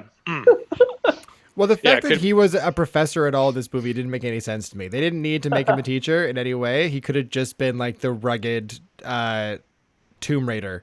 But he's You know what I Dr. mean? Jones. Yeah, they could have just cut to him waking up in like a wife beater on a couch with like a bottle of scotch next to him, being like, "Indy, we need you again," and he's like, "Finally!" Like that would have made more sense. Totally. Again, the fact that he was a professor annoyed me. Right. Well, because they never allude to it ever again in the film. Yeah. Yeah. Or does he act like it ever again? It's just like a throwaway piece of nonsense. Yeah. Whereas I surprisingly enjoyed Nick Cage more than I thought I Yes. would. He Yes. had a number of scenes where I'm like, you are making this scene interesting. You're doing more than is on the page to make this more interesting. I'm not being like put off by what you're doing, and you're being well supported by your other castmates. Like I just Well, and my and, point, by and the way, Sean is for Bean. National Treasure, and for Yeah, Sean Bean, Sean Bean. who was a good villain. His sidekick was a good sidekick. Yeah. His kind of female counterpart, co-star, was also strong. I didn't find that she, but she wasn't bad. She did a good job. Yeah, she was fine. She did a job. She did a fine job. Yeah. Yes. She did as good a job as any of the other people in the film. Yeah, but at no point, whereas like again, watching Miri and Ravenwood, I was like, oh my god, can you please stop? This is like I was like, I don't want to do this. But I wonder though how much of that had to do with the character that was written for her. Right? Man, I liked her. I liked her a lot. I don't know. Oh man. See, but Sean, you're so fucking biased when it comes to these movies. Yeah, how much of a crush did you biased? have on her when you were 13? I didn't watch this movie. I watched Elsa in Last Crusade, and that's where my my thing for blondes comes from. I mean, I will say that I had a crush on her from Scrooged. Have you guys seen that movie? The Bill Murray. Yeah. Not in a She's long in that. time. Yeah. Oh, it's a great movie, but also she's like the love interest for Bill Murray in that film, and that's where my crush on her came from. The same actress who played Marion. Marion. Yeah. Marion. Yeah. She's really good. I don't know. I enjoyed her performance. I thought, yes, it's a character that was written for her, but I thought that she was like trying to steer it to places where it wasn't written to go. I think, and yes, I agree that it is all over the top stock archetypes, but that's kind of what the movie is. The movie is an over the top stock archetype film. And if you don't like that kind of film, you don't like that kind of film. But I love those kinds of films. But we're talking about the acting, though, Sean. I'm just going to put a point down for National Treasure, guys. I'm putting a point down for National Treasure as well. Down for National Treasure. 2-1. Yeah, 2-1. I mean, I just have. There's no point in repeating everything that Jack said. I will say that I was almost won over by the cartoonish screams that every actor let out when they saw the face of a dead body or like a statue with a beast on it. That almost won me over. Yeah, and I think we had the first use of a Wilhelm scream in CKVS that we've heard in this podcast yet. A Wilhelm scream? Like that? Wow! It's a famous scream that is used throughout movie histories from like 1922. Editors will just drop it in as a like nod to editors before them, kind of thing. Yeah. And this movie had one. I didn't catch it though. It's a Nazi gets thrown onto the front of a Jeep and then gets like thrown off of the Jeep. Oh, and it happens then? Oh, yeah. I didn't. It was like mixed in with other noises. Yeah. Okay. So we're at 2-1. We're at 2-1. Here we go, guys. Here we go. Let's talk about the story. Oh no. Yep. So I think Sean should open up with this story in this one. Sean, go ahead, Sean. Go ahead, Sean. Where do your biases lie? Yeah. All right. How much do you love the story in this movie, Sean? This is a really fun adventure movie. Hold on. No, hold on. Hold on. That could be for either movie, okay? That description could be for either movie. Obviously, I love Indiana Jones. It's going to hold a place in my heart. The iconography itself will stay with me forever. It's going to influence my enjoyability, absolutely. You guys did make some points about logic. It's throughout this podcast that Mhm. I could not ignore. Hmm. And so, purely based on the fact that National Treasure is kind of on par with All the President's Men in terms of like you have to follow so you know they're going to here because they found this, because they found that, because they found this, because they found that. Yeah. So because the script does have a forward projection like that, Hmm. I will give the point to National Treasure. Wow. Ooh, baby. Wow. For having a cohesive script. Glad we could convince you. And not being a short mini film and then the rest of a weird film. No, good. I'm sorry. Thank you for the point. Yeah. No, I switch it. Fuck you. Good. I'm proud of you, Sean. That can't have been easy for you. Fuck off.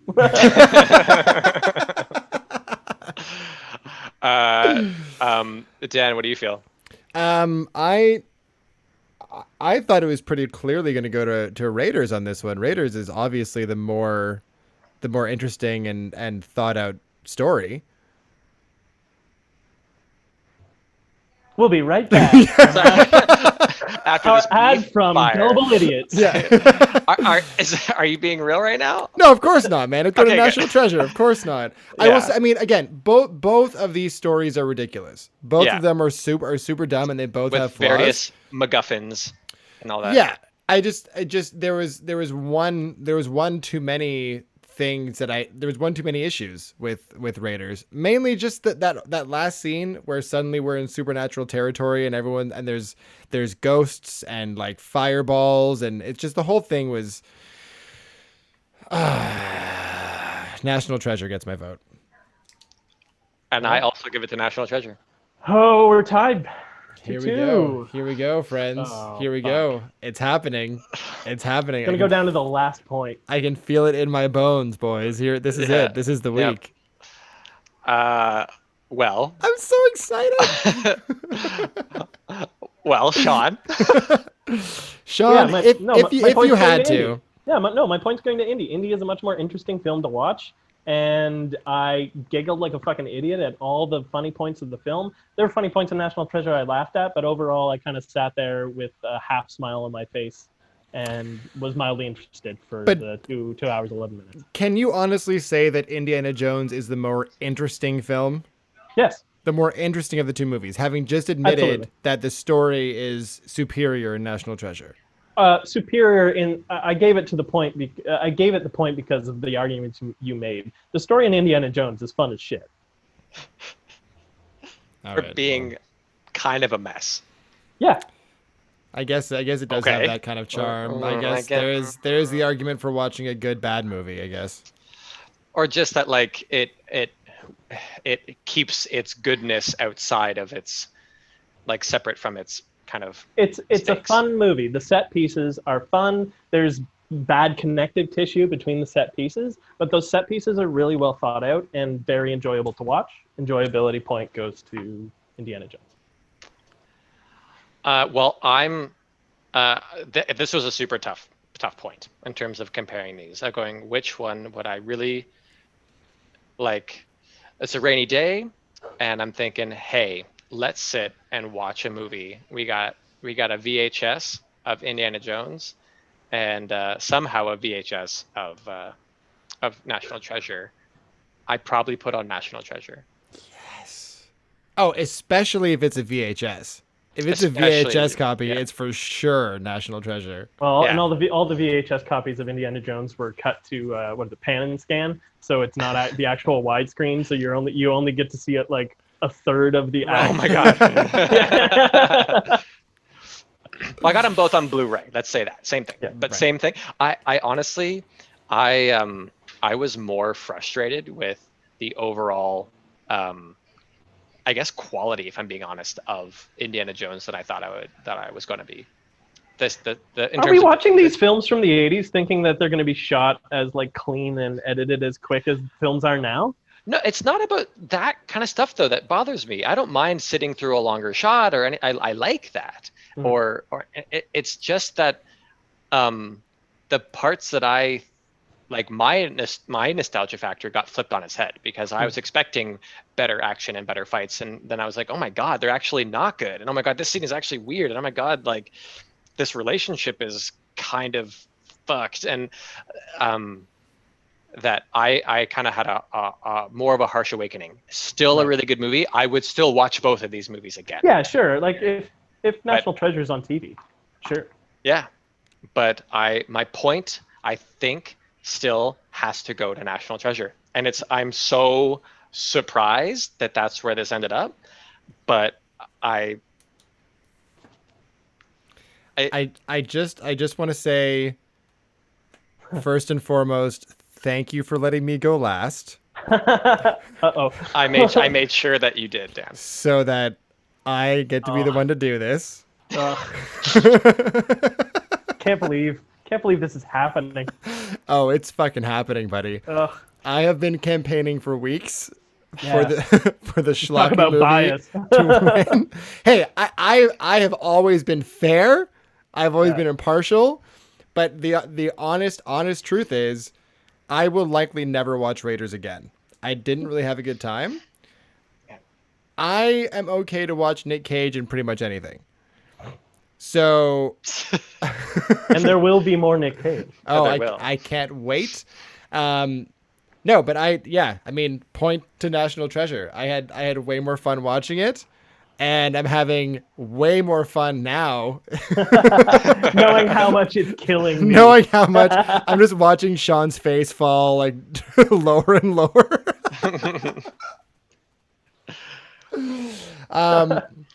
So, I mean, you guys know what that means. I think that go ahead, Jack. No, that means that Wait. We need a drum roll, please. Wait for it. Go.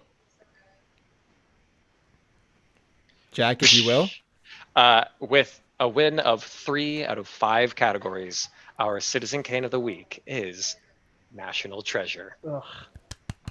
Yay! I can't believe it. Yay! I'm not applauding that Clap, one. you motherfuckers! No. Clap. We have a format. I'm so surprised by this. I said when I pitched it last week, I didn't know. Yeah. I didn't think it. Maybe I thought it might still be another kind of fruitless pairing, but really when I watched them, seeing them side by side, it was actually their similarities and their structures that made me really start comparing them in ways that I was surprisingly unfavorable to Raiders. I mean, I had a feeling. Great components of it. I had a feeling from the time that you announced it that where my vote was going to go. I thought I'd have more fun watching Raiders as well, but I never lost hope, and here we are. So this is a message to all you kids listening at home: never give up. Dreams do come true.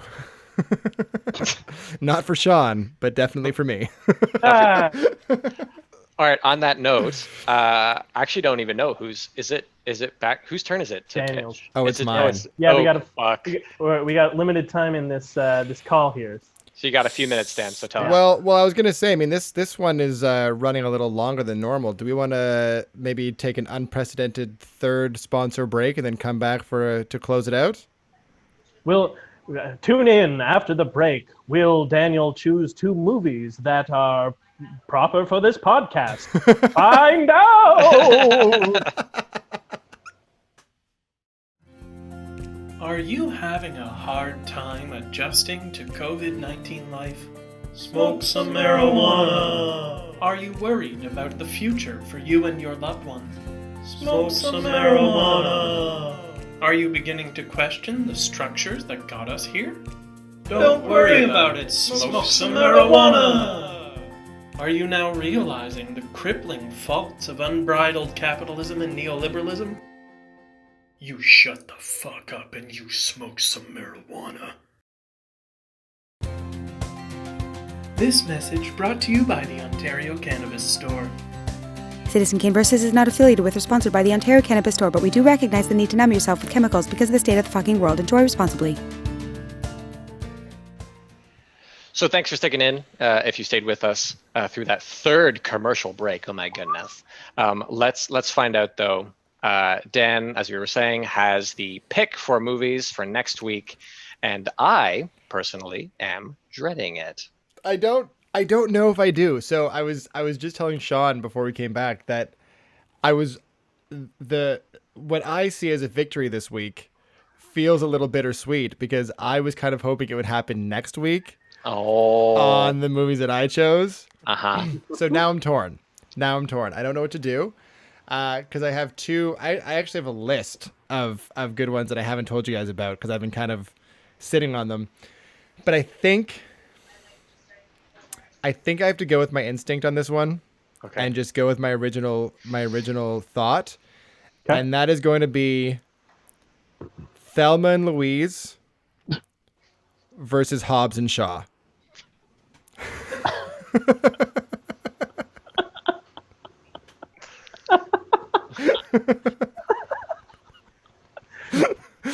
I've never seen either of them. I've never seen any of the Fast and Furious films. So You won't need to. You won't need I've to. also never seen any of the Fast and Furious. I think Sean and I talked about when they were done that we were going to get together and get fucking smashed. yeah, we'll do a 25-hour movie marathon. Yeah, drink every time someone drives a car.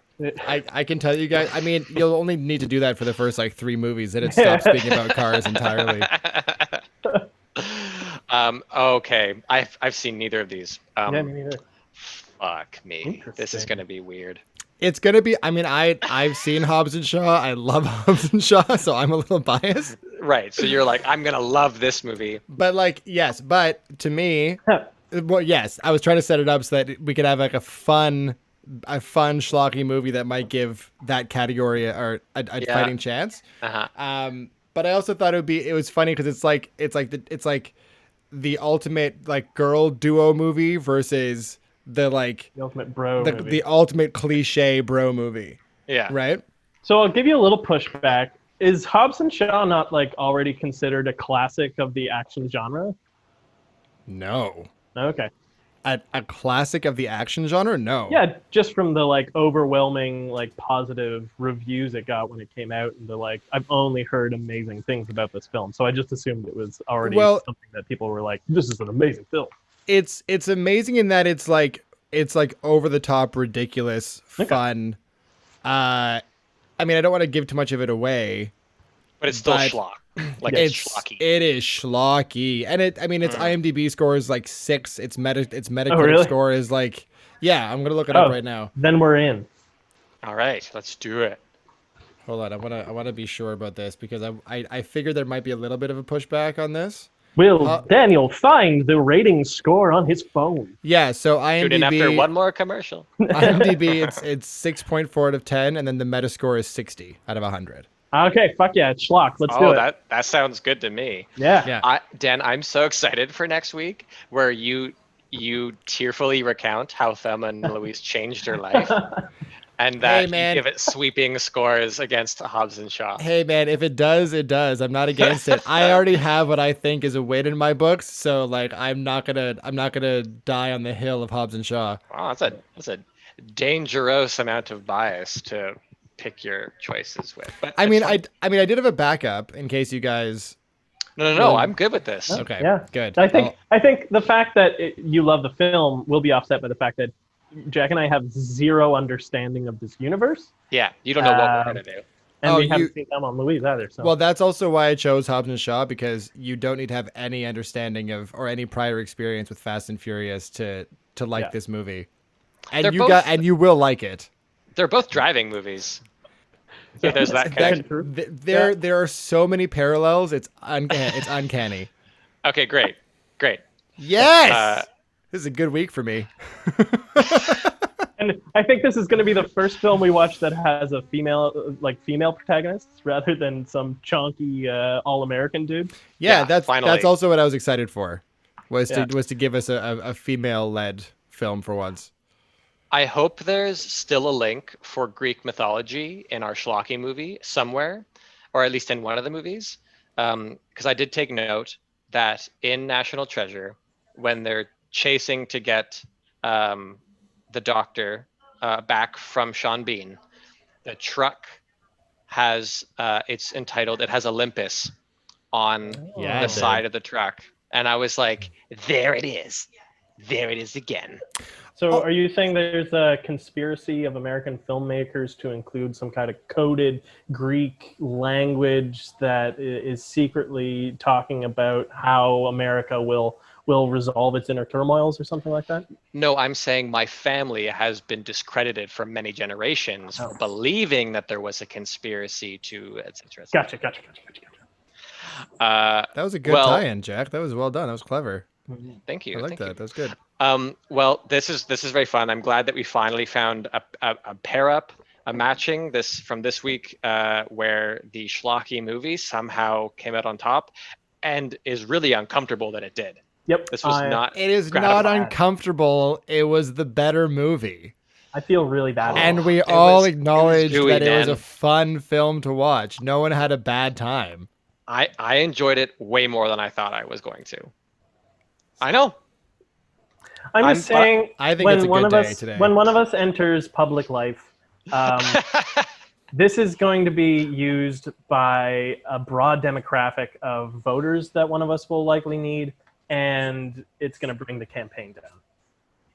I mean, I'm not too worried about that because the only person entering politics in this group is you, Sean. So yeah. So you're ruining my future, is what I'm saying. I mean, sorry. I'm not sorry. Yeah. Okay, so I think we're essentially wrapping it up there. Let's jump into our Thanos teasers, shall we? And what are those, Jack? Oh, I'll tell ya. So this is just a little add-on we do as a little sign after the podcast. We're not discussing the movies anymore. Well, kind of, but not really. It's a game we like to play. I highly recommend doing it after you see movies. It's a lot of fun. It's an homage to all the Thanos teasers we saw during the making of the Marvel Cinematic Universe, where in the post-credits to various movies, he would show up for a hot second, do something random, and then disappear. So we like to watch the movies that we watch and then imagine that they also have a Thanos teaser post-credit scene building up to the finale of the MCU. So I have one that I'll start with if there's no objection. No, go for it. And it's for National Treasure. I don't know why I find this funny, but I like the idea of in the last scene where they find the treasure and he lights the torch and then it shoots the streams of fire down through the large cavern, revealing everything, that the post-credit scene is like, that has just happened. And there's like a sarcophagus like full of gold. And Thanos like is like and like wakes up out of the gold, and like you can hear them like celebrating in the distance on the other end of the cavern, and he's like, oh, and he's like clearly like rubbing his eyes, and he's like, oh man, and he like looks at his space watch, and it like makes a little holograph of like planets circling stars, and he's like, whoa shit, and like kind of gets up and like and just like runs off like he's been sleeping there for a long time. I don't know why I find that funny. But I find that funny. That's pretty good. Bumbling idiot, yeah. A Ferris Bueller moment where he slept in or something. I couldn't think of one that was funny for me. The obvious one for National Treasure seemed to be that we cut to like the Smithsonian or this like a really famous museum, and it like close up on different artifacts and exhibitions or exhibits rather, and then you start to do a slow like push in on what you can't really make out at first, but eventually you see that it's the Infinity Gauntlet, and then you just see like Thanos or like this gigantic body walk up into frame and kind of like block it out. And obviously he's wearing a suit because Thanos always has a suit in my teasers, and he just like places a hand on the glass, and then it just cuts to his stupid grin. But I also will say that I haven't gotten the image of Thanos like Scrooge McDuck diving into the pile of gold at the end of that movie also. So I don't know how to actually make that a trailer, but like that's what I've been thinking. I kind of would also propose an edit to your first idea of like the push into the gauntlet in the Smithsonian or whatever. Mm-hmm. And then the last image is no Thanos. It's just the gauntlet is there. And then the last moment, it just like flips the bird and then like it cuts to black. That's probably better. That's funnier to watch. Just like the gauntlet is like, fuck you. I've got, for National Treasure, mine is, so you see it's a kind of upper middle class suburban American home. but the front door is open.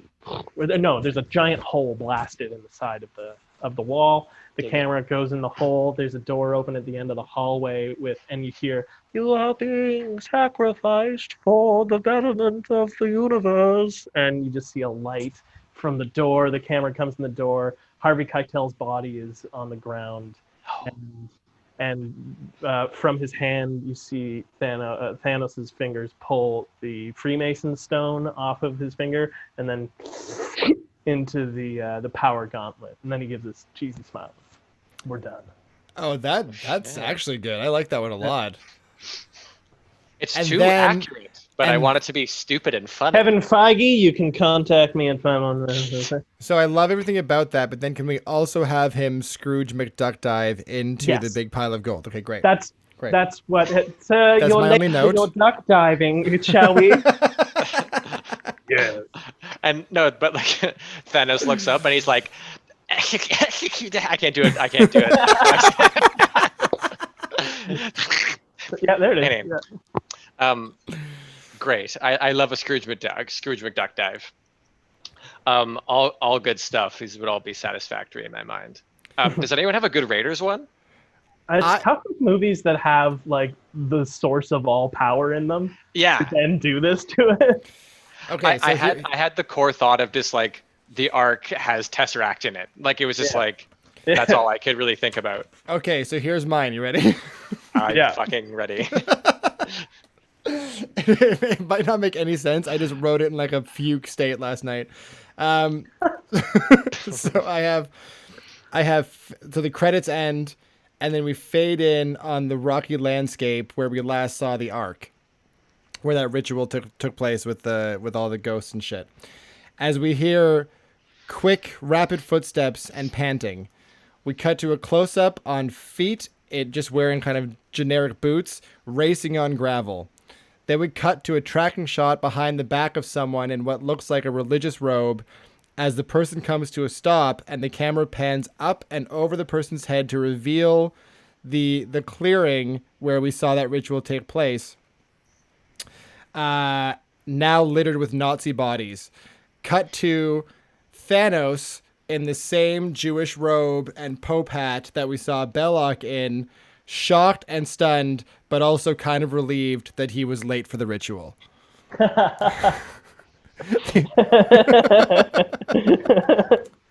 That's good. I think mine would be a prequel to Captain America that focuses on Red Skull, and actually it's simply post credits. There's a rumbling from around the Ark, and the Belloc character stands up again, and his face has been burned off by the fire, and it's just the red all of a sudden, and he kind of but he's not German, so that wouldn't work. It would have to be the other dude, German guys. Yeah. We'll figure it out in post. Post. Yeah. Great. I could also kind of pitch like a total, like sometimes I don't know if it's just worthwhile to pitch like a nonsense thing that like literally the post credit scene is just like Thanos doing a handstand on top of the Sphinx and just like I don't know, Look at me, Ma. like just being like and he's like, I have no personal investment in this adventure, and he just like skips. I don't know why I'm here. He's like, pass. Yeah. Yeah. Done. Yeah. Well, That's those We're are very all, witty. Those are all good. Yeah, if you have any at home, please send them in to something. I don't know, at Citizen Kane Versus or something. Do we have a thing yet? Well, we have an email. We have an You can email. email us. Or you can post a comment on our YouTube channel on the Only video. horrible, misogynistic, terrible comments. Yeah, please stick to that. I mean, you say that as a joke, Sean, but you're inviting some horrible people to comment on our stuff. Hey, a viewer's a viewer, you know? Yeah. That's okay. Capitalism. All right. You can email us at citizenkanevs@gmail.com. If you have any suggestions for us or you think you have a funny Thanos teaser, please, we'd love to share them as well. Yeah. Is that everything? I think that's it. Alrighty. I love you both, and I'm very happy with how this week went. I'm so excited to hear your thoughts on Hobbs and Shaw. Oh my God. God. I feel like Sean Me might too. appreciate. No, you know what? I don't know which one of you is gonna like it less, but I feel like it's gonna be Sean. I feel like Wow. Jack will be able to appreciate some of like the Maybe. ridiculous action Maybe. scenes more. I don't know. I don't know. I don't wanna like poison the well too much. Poison the dates. Oh, call back. All right, let's end this Sean. podcast. Play us out, Jack. Yeah, I'm done.